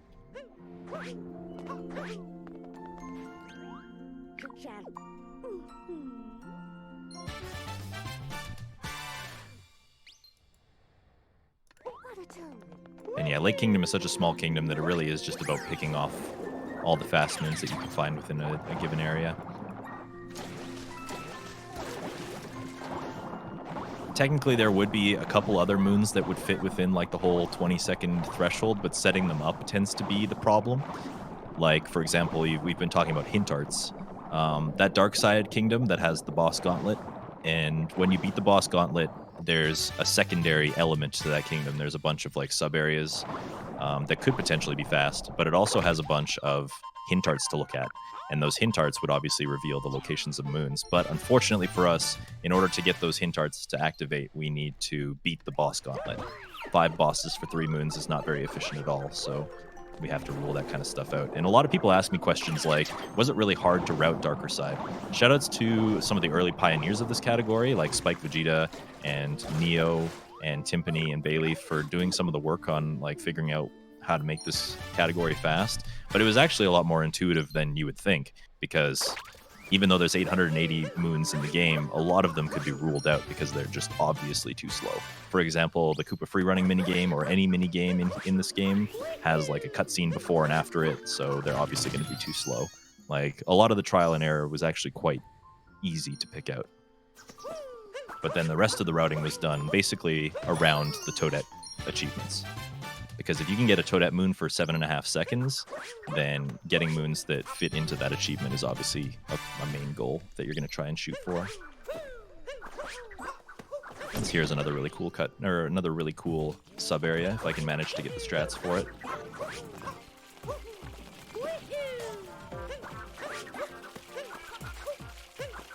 Nice. I always thought you had to do that strat with a triple jump instead of a long jump. But I guess that is not the case. Fur is learning a thing today. Yeah. I love that strat, though. It's super cool. Yep. Just like maintaining your momentum in the air and like all the different ways that you can like not touch the ground but still maintain cap bounces and like just staying in the air, I guess. It's really cool. And that's it for Lake Kingdom. Just like that. We actually did really well in that kingdom. The only thing that tripped me up was fishing. But that's not really my fault, unfortunately. There is some RNG in this game, even though it is a platformer. Yeah, the fish just didn't really want to behave today. No, it was like 6th or 7th bite, which is not necessarily what you want, but it's still okay. The other fish were mostly pretty well behaved, so on average it wasn't too bad. Yeah, exactly. We're still doing all right. So Luncheon. Now, I said that Metro was like the last big kingdom that we had left in this painting chain. Luncheon is another big kingdom, and there are a lot of moons to collect here, but we're actually going to split it up into 2 different parts. And it's a little bit complicated to explain why, but if you have played this game, you'll know that if you're just kind of traversing around it, and you're going about collecting moons, every time you dump some moons in the Odyssey, in the post-game, it'll give you a little message that says something along the lines of, you've unlocked items in the shop. And it does that every 20 or so moons. by routing it in a way where we visit Luncheon times instead of 2, we actually eliminate one of those text boxes and save about 3 seconds. So it gets into the nitty gritty of like the very technical details of the run, but it also means that we get the moon dump faster. So you're going to be seeing that just pretty shortly here. I'm looking forward to it. This, if you've ever seen an 80% speedrun of this game, you're very familiar with this run, or this room rather. It's always fun to showcase this room.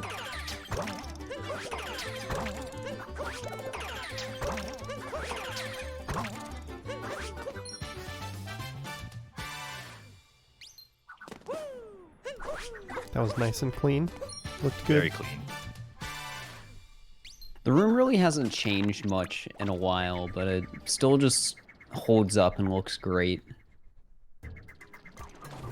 Yeah, changing that moon is basically just like trying to optimize how quickly you do it, I guess. Tighter movements.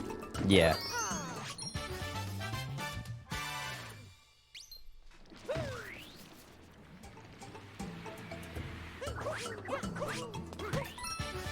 All right. Now we're just going to make our way through here. I'm grab this checkpoint for safety, because upcoming here is a pretty neat little strat you can do. This timer challenge and a lot of timer challenges, they steal Cappy from you, which means that your movement options are kind of limited. But my next destination is that Captain Toad boy over there.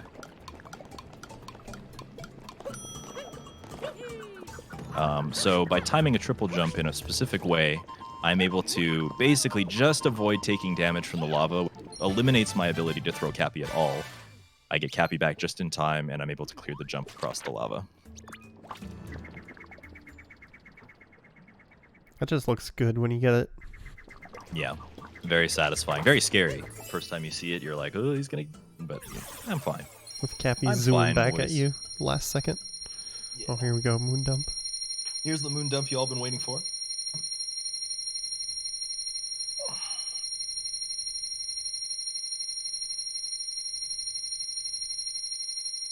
Now, the number I think I need is 398. Oh, heck. Uh-oh. Oh, boy. Oh, boy. Uh-oh. Uh-oh. Can you back up moves? It's fine. Oh. 397's fine. You troll. Oh, well, I did heck myself by going to the wrong kingdom. Now, if I had my soundboard, this is where I'd go boom, boom, ba-dum. See, this is what you get for tricking us. Yeah, it's karma. What goes around comes around, I guess. You know, given that we're just leaving Luncheon Kingdom, you can say those were your just desserts. Ah. Wait, streamer, why are you leaving? You can get the backup moon and Cascade. What backup moon and Cascade? I don't know. Binoculars. Oh, yes, that one. Yeah. But we already been over this. Binoculars are slow as heck. Well, it's your fault for missing a moon. Yeah, you're right. Missing, but not really missing. Mm-hmm. All right. I love Cap 2. Cap 2 is probably one of my favorites. Not because it's easy, but because of the opposite.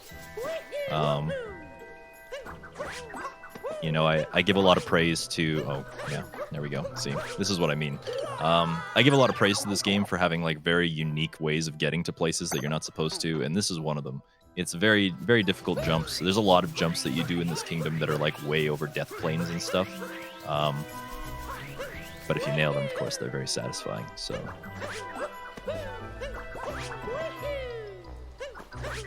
There we go. Second time's the charm.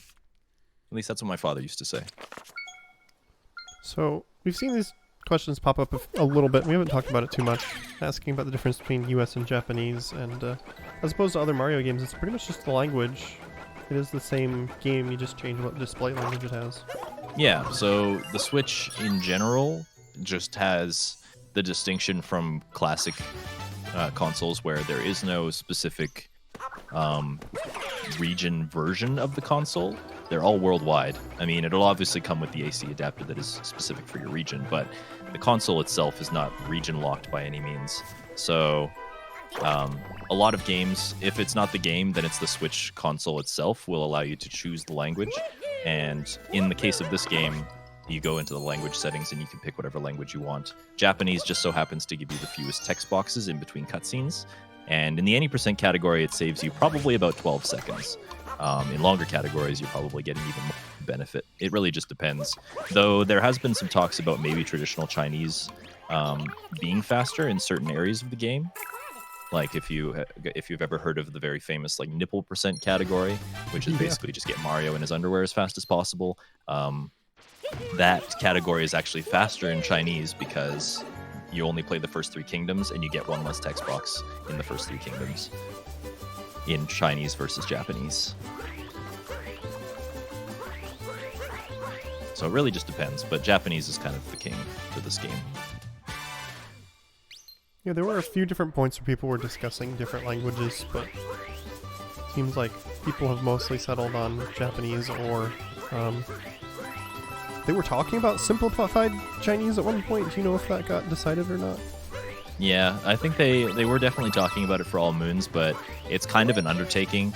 You know, if the text boxes are the same, then you have to character count at that point to see which text boxes reach their end faster, which is a really tedious job. So it doesn't surprise me that people have not gone the full length to figure that out yet. Yeah, there was somebody working on it for 100%, I think, but I am pretty sure they've dropped the project because I have not heard from them a while on it. So, yeah.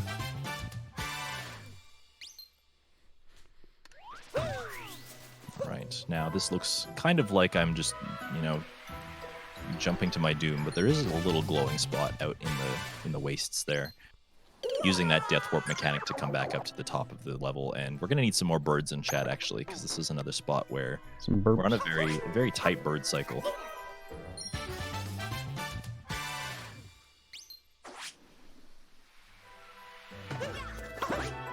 Basically, from the point that death warp happened, and we get sent back up to the top of the tower, there's a little burb. I don't know if you can see him from here. I don't think so. But he is starting his journey. He's flying around the kingdom, and we just have to collect all of the moons that we have here in sequence as fast as we possibly can in order to meet him at a specific point. If we don't do this fully optimally, then we kind of catch him in one spot, but if we do it perfectly optimally, then we can go through a little bit of a sequence that I find really fun. Hopefully I do everything optimally.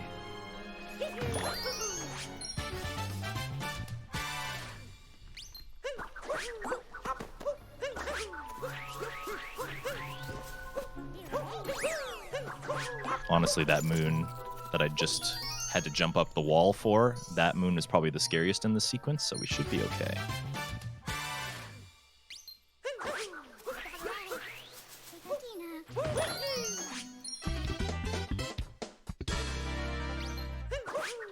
And so obviously that was not a moon, that was a star, and that's because that hint art was in Mushroom Kingdom. And the hint arts take the form of the moon that they came from, rather than the moon of the kingdom they're in. So that's why we had the Cinnamon Heart Moon in Sand Kingdom, even though it was like not where it's supposed to be. I like that detail personally. Me too. All right, so you saw the shiny bird fly by there. He's actually on his way over to the Odyssey, and it might look like we missed it, but this is actually according to plan. So now we're going to give him a little bit of a rundown, kind of like we're in a football situation. This bird has the football. He's on his way to the touchdown. He's at the 10. He's at the 5, but we're actually going to cut him down at the yard line. Ruin his day. He's going to get the first down, but we're going to be able to clutch out the victory in the football game at the end, I think. And the reason we catch him there is just so that we can kind of get the moon on the way back. Very optimal stuff. I'm glad that I got that. That's probably my favorite little bird sequence in the game. Did he get the first down, or did you force a fumble? Oh, I think he did drop the ball, actually. That's a good point. He thought he could win, but no.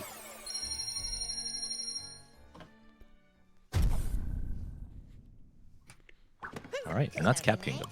And you'll notice that after we dumped the moons in the Odyssey, there was no text. That was what we were setting up for. when we finish Lost Kingdom, for contrast, you'll see that after we dump the moons in the Odyssey and the number changes, that it'll give us a little bit of text saying the shop has updated its moon count, or it's updated its inventory, and there's new stuff.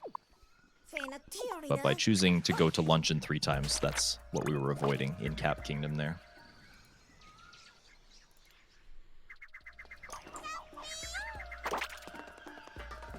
And now Lost. Now, if anybody's ever watched a speedrun of Darker Side, you'll know that this is where you start to sweat a little bit.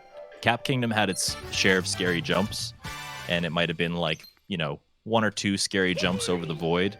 This kingdom is basically just 1 scary jump over the void for 4 minutes, so it can be a very fun place to be.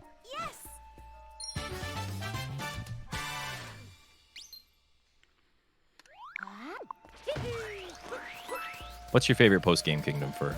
Where do you like to be most? Favorite post-game kingdom? I actually don't really have one.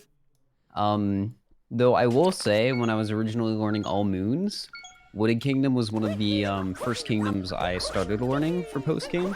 Right. So I feel like that one kind of comes to mind first, even though I don't necessarily know if I would say it's my favorite.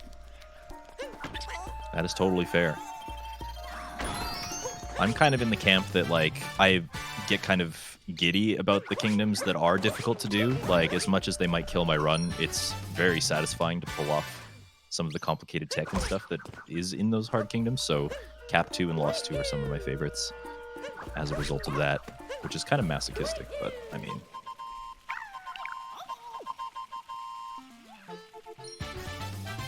you definitely can't argue the swag, I suppose. Alright, this is where the scary part really comes in.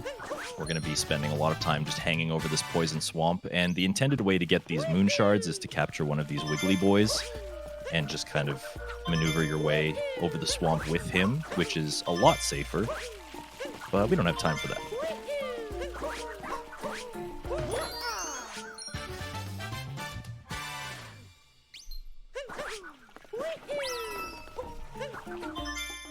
Now, I'm moving the camera to a specific spot because when you finish moon shards and some other like timer challenges and stuff, the game will pan the camera to a specific location, and you can actually manipulate how long it takes to get there depending on where your camera already is. It's also why I've been going into first person for some like NPC interactions and things. I'm not sure if that was totally noticeable or not, but I do that sometimes, and the reason is the same.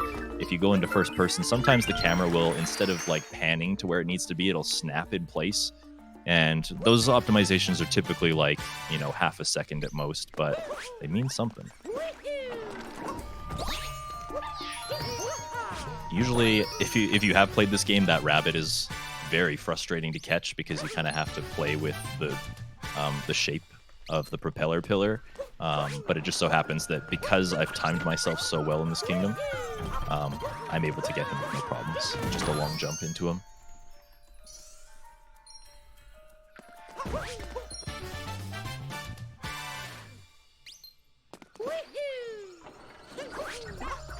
There's a lot of like credit to games like Super Mario Brothers for their precision in like I've been watching Warpless lately. Warpless is a really cool category because like it's, even though it's 20 minutes long and you're playing all the levels of Super Mario Brothers, it's extremely optimized and it's meticulously planned because like depending on what frame you arrive at certain things, like different actions happen. This game kind of has those kinds of elements to them as well. Like everything's on a cycle in a kingdom, so you have to make sure that you keep up with the cycle. Otherwise, you get hacked, So that, a lot of the birds are like that, but also some of the platforms are like that too. 432 out of 500.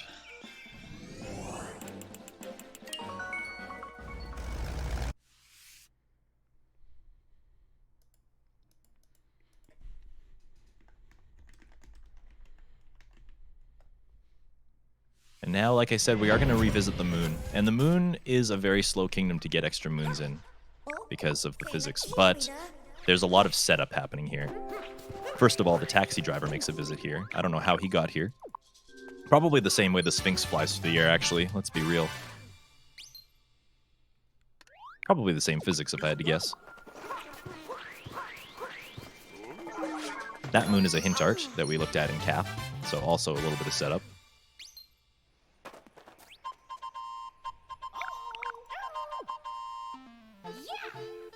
And talking to the taxi driver in Moon will obviously send him to his next location, which is Mushroom Kingdom.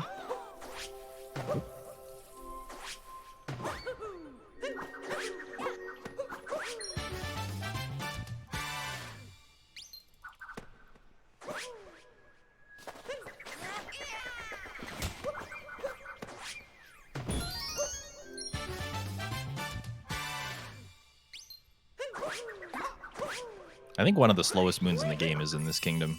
How do you feel about the frog moon for The frog moon, the like one you have to go all the way through the kingdom to just. I mean, it's there. It sure is. It sure is there. So when are you routing it into this category? Yeah, about that. I feel like if that moon was for some reason like perceiving us, if like that moon did like a hypnotoad on us and made us all believe that it was fast, this category would probably be like the world record would be like a 3:15 right now instead of a 3:08. Probably, yeah. Is it that long? Oh my god. It's not quite that long. It's not I'm that being long. a It's little only bit like dramatic. a But couple minutes. Honestly, like it really is like probably like almost a minute to get there with the frog. Oh, that one. I know which one you're talking about. Okay. Yeah. basically, there's a frog that lives behind the cathedral, and you have to take him like half through the level. Yeah, I remember that from the All Moons showcase. We were making some jokes.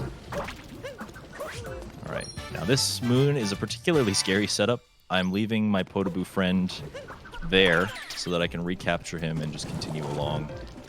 Obviously not the optimal way, or not the intended way to get this moon at all. And I almost died as a result of it, but we're doing okay. We're hanging in there.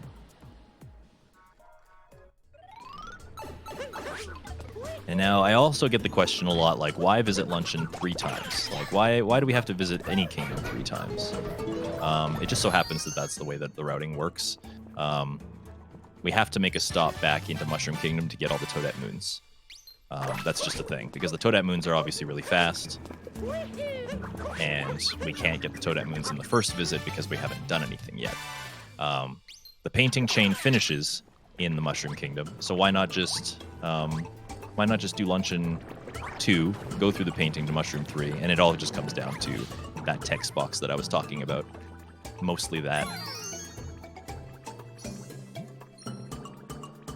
And we kind of got lucky because like our darker side routing leads us to the Odyssey at some point anyways, so we were able to make that optimization without any really like big routing changes or struggles.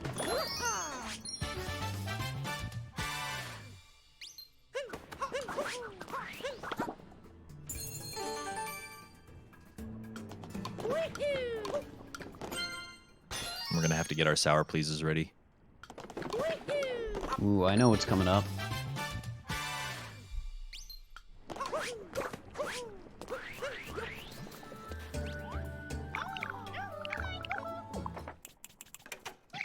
Commence anime.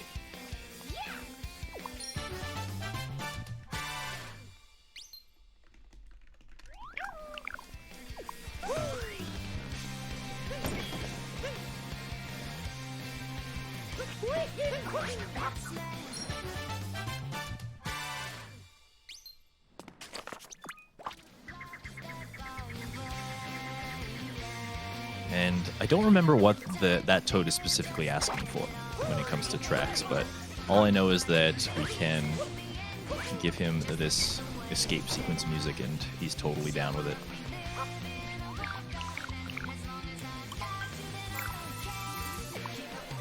So the thing he's asking for is music that fits I've Become a Monster. Oh, I see. Yes.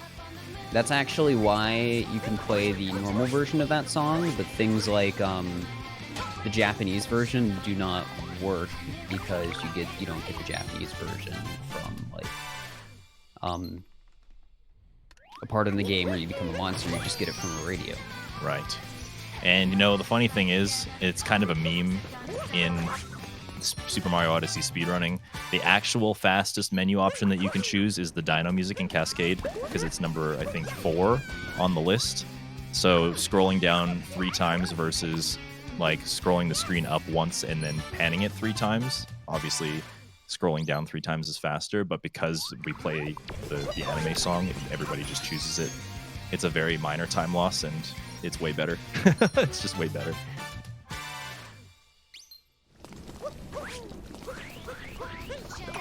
Until choosing that song is the difference between you getting a PB or not. Why not? Yeah, exactly. And I don't think I'll ever be on the cusp of like a 0.2 second PB. So I've probably had runs where that might have been able to make a difference, but it's not really something that comes to mind when I finish runs like that. But it's probably happened. It's one of those arbitrary things, like where you could pin the reason that you lost it to a bunch of different things, right?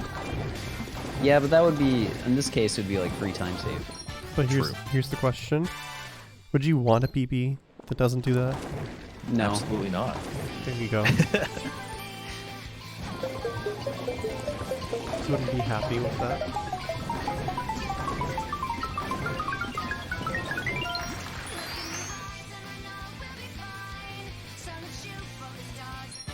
Alright. Now, there's a bunch of cracks in this island, and it used to be in the route to get this one, but as a bit of a routing change that happened recently, I'm actually not going to do that because I got some faster moons along the way, so I don't need to. We're just going to skip right over it and go back to Mushroom.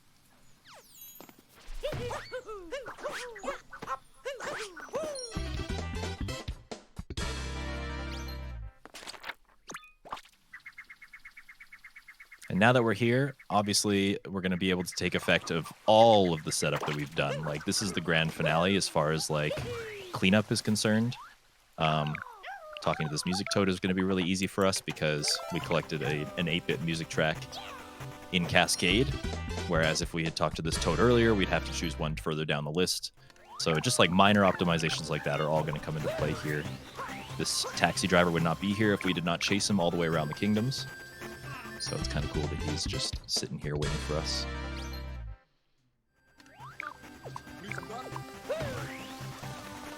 And that is the last that we're going to see of the taxi driver. We are in the Mushroom Kingdom now. This is our final destination before we move on to our actual final destination, I suppose.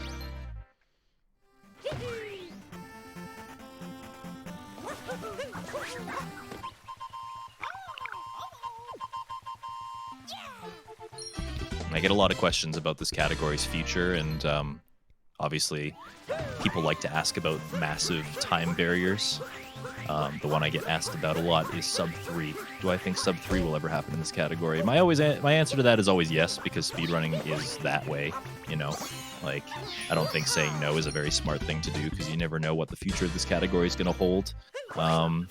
According to my splits, the best that I could do if I played like a god would be somewhere in the realm of like a 304, like a high 304. But routing changes are happening all the time. In the past, I think it's only been like a week, right? Where we've been doing all moons routing, and we've shaved off like a minute and a half just off of like getting moons in different orders and optimizations and stuff. Yeah, it's been kind of crazy. It has been kind of crazy. And it makes you kind of wonder, like, you know, because there are so many different options, there are probably a lot of things that we've just overlooked, that we've not even thought about as far as like pathing is concerned, that could be saving us a lot of time. Yeah. And the same goes for all moons, but also for Darker Side, I think. Yeah. I mean, there's even been simple stuff when I've been watching you do this run where I'm like, hey, I could do that in all moons. I didn't realize I could just do a spin pound there and it'd be a little bit faster. Mm-hmm. Yeah. And from an outside perspective, I've seen a lot of times where a game that's much older than this one, people think it's set in stone, and a new runner comes along and just goes, hey, why don't you do this? Like, And then boom. Something nobody thought of, and just the new runner is like, you know, that doesn't make any sense to me. Why don't we just do this thing instead? I love it when that happens. And that's partially why so many communities love getting new runners, just because it adds new perspective, especially when it's a category that's still actively being routed. Totally. And I think the benefit for Super Mario Odyssey is that, like I mentioned at the beginning of this run, it is one of the most hotly run games of all time in speedrunning. and so its community is very large. There's a Discord channel or a Discord server associated with it that you can join for yourself. If you go to speedrun.com, there's like a Discord tab. You can join the Discord server yourself if you're interested in running this game. I absolutely recommend this game if you're looking to get into speedrunning, because it's definitely fits the bill for easy to learn, difficult to master.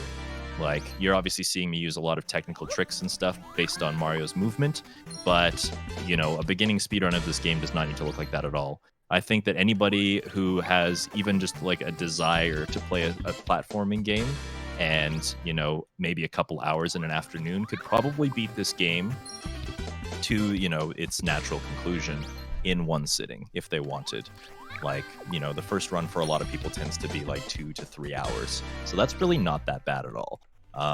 It's very easy to get into, and then it's very easy to tack on tricks as you feel more comfortable with the movement. So definitely check out the Discord server if you're ever interested in not only speedrunning this game, but just speedrunning in general. Like, this is a very good place to start, in my opinion.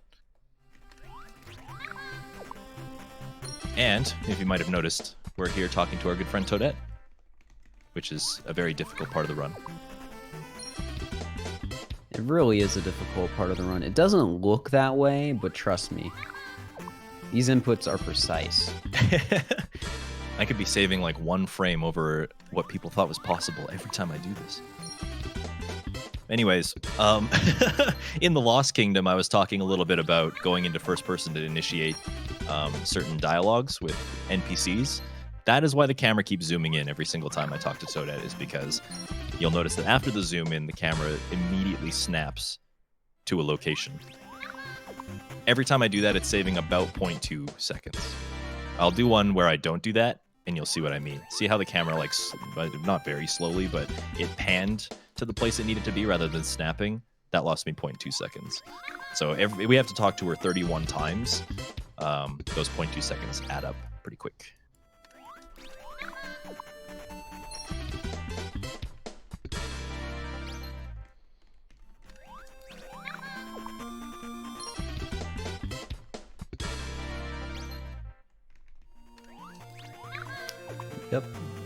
Yep, 31 times. That is for real. And she actually has 61 achievement moons for us to collect. But like I said, a lot of them are quite arbitrary things that you can do. Some of them are just like too beyond the realm of what the moons can do for us. For example, one of the moons that she gives us is jump 10,000 times. Even in an 8-hour speedrun, you don't jump 10,000 times, so you actually have to go out of your way to farm jumps for that. One of the moons that she gets is collect 10,000 coins, I think. That's obviously a lot of coins, so too much for the speedrun. So some of them, obviously, we're not going to be collecting, but a lot of the faster ones we are. There's a lot of like buying stuff as well. There's a lot of achievements associated with buying things with purple coins, buying things with regular coins, collecting a certain amount of outfits, hats, stickers. We're not going to be going for any of those because buying stuff is slow. So.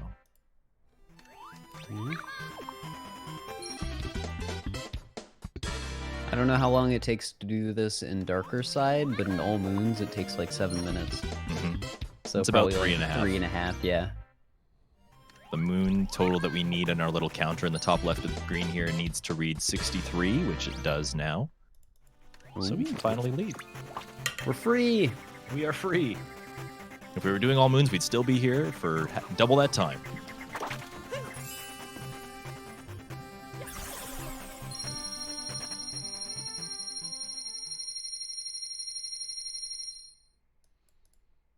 $500. It's always so satisfying to get to the end of this run and see the balloon read 500 flat like that.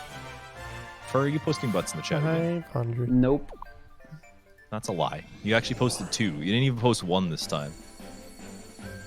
Don't worry about it. All right, so we've reached our grand finale, Darker Side. And this is basically the game's version of the hardest challenge in the game. It's tested to, or it's designed for you to test your knowledge of all the captures and stuff in the game, and also just your ability to platform. Because we're speedrunners, we probably make this look exceptionally easy. and also there's a couple of things that you can do. So the first question I usually get asked is, why are you not doing the frog skip? If you've ever followed speedruns of this game, you know that 1.0 is a version that was fast at one point and is now no longer fast. 1.0 allowed you to do a trick that basically you would capture the frog in a specific way and swim all the way over to the ending part of this dungeon. You can't do that in 1.3, but it's faster to play on 1.3 anyway because the loads are actually that busted. So that trick used to save 2.5 minutes, but 1.3's loads are actually faster than that, which is kind of crazy to think about.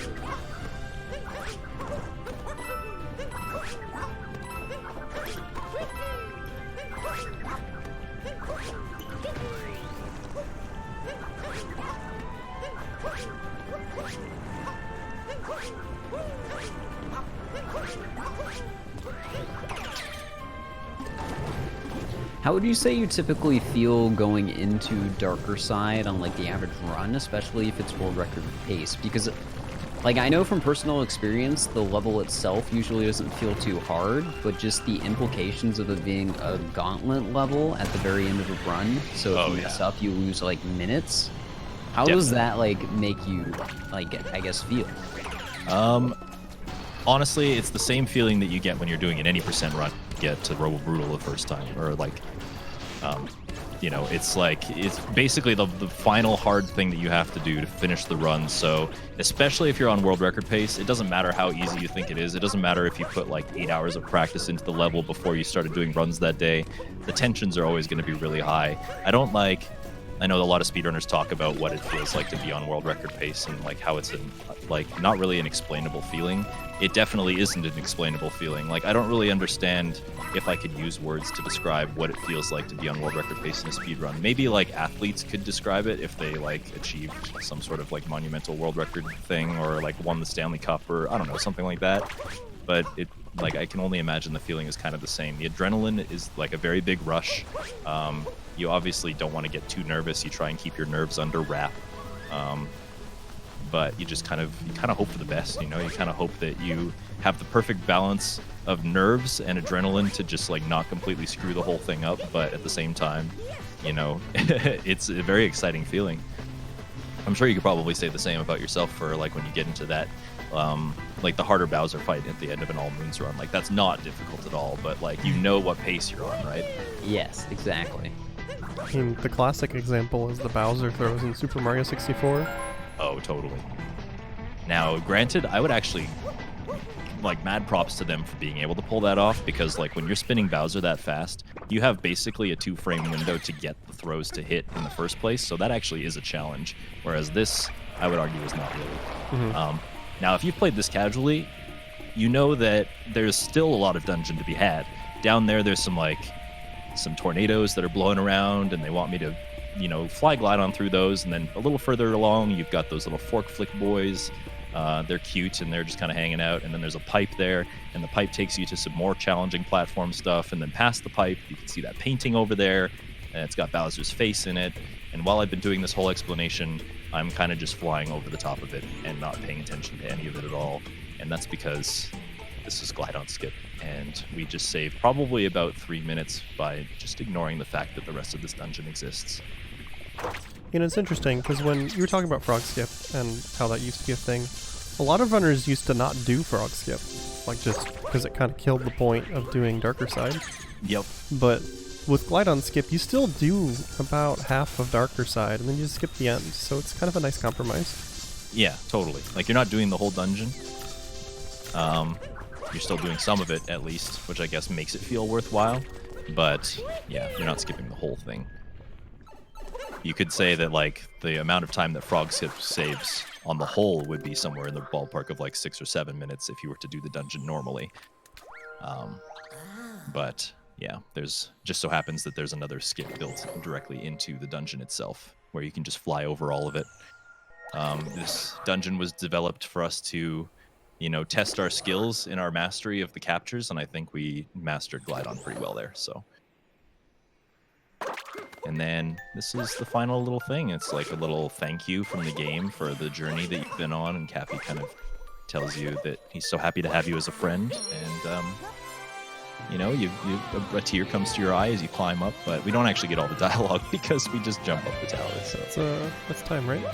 Yeah. that is time. Yeah. After I collect that moon, I should have said it is I time. thought that was, but I was like, you didn't say anything. Oh man. I got a little carried away with the emotions there.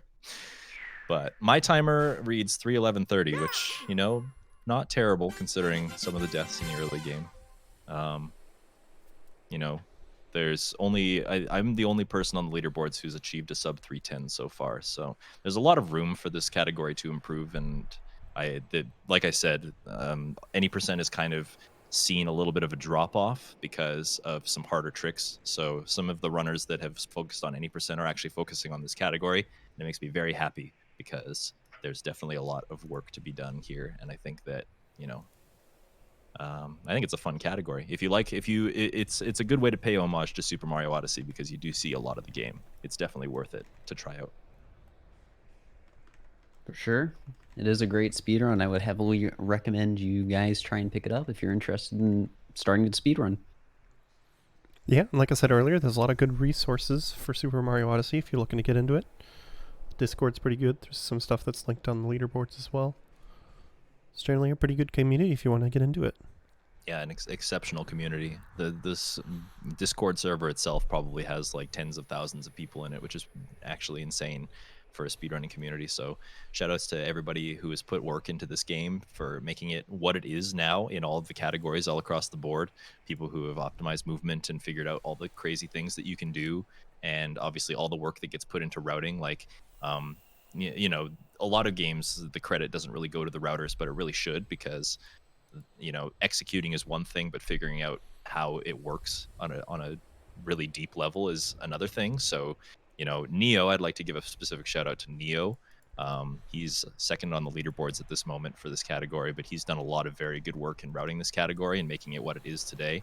Shout outs to Spike Vegeta for putting in a lot of the early work. Like I said, that was a little bit easier than we could have anticipated, but definitely has made the speedrun what it is today. And shout outs to my community for, you know, coming along for the ride as we speedrun this game and we put the effort into, you know, grinding down this world record. This has become my favorite category in Super Mario Odyssey, but I do love them all and I do like to speedrun them all. So that's kind of what my channel is all about, is speedrunning Super Mario Odyssey. Shout outs to Fur as well for joining me on commentary today. It was nice to do the little switcheroo because we got the reverse order when he did his spotlight a couple months ago. Yeah, we did. So It was very, very kind of him to join me again on the mic, and Railcon as well. Shout outs to you for setting up all of this and joining us on commentary as well. No problem. It was fun. Thanks for being on and showing off this run for us. Anytime. Do you want to remind everybody that we've got a time capsule tomorrow at 8 p.m. Eastern, so you should tune in for that. But before we go, we are going to play a few ads, and then we're going to raid someone else who's playing Super Mario Odyssey. So if you stick around for a few minutes, we'll be sending you along to throw quite a bit of energy at another Odyssey runner if you want to keep the Odyssey train rolling. So we're going to run a few ads just to close up the stream, and then we will send everyone along after that. Make sure you tune in tomorrow.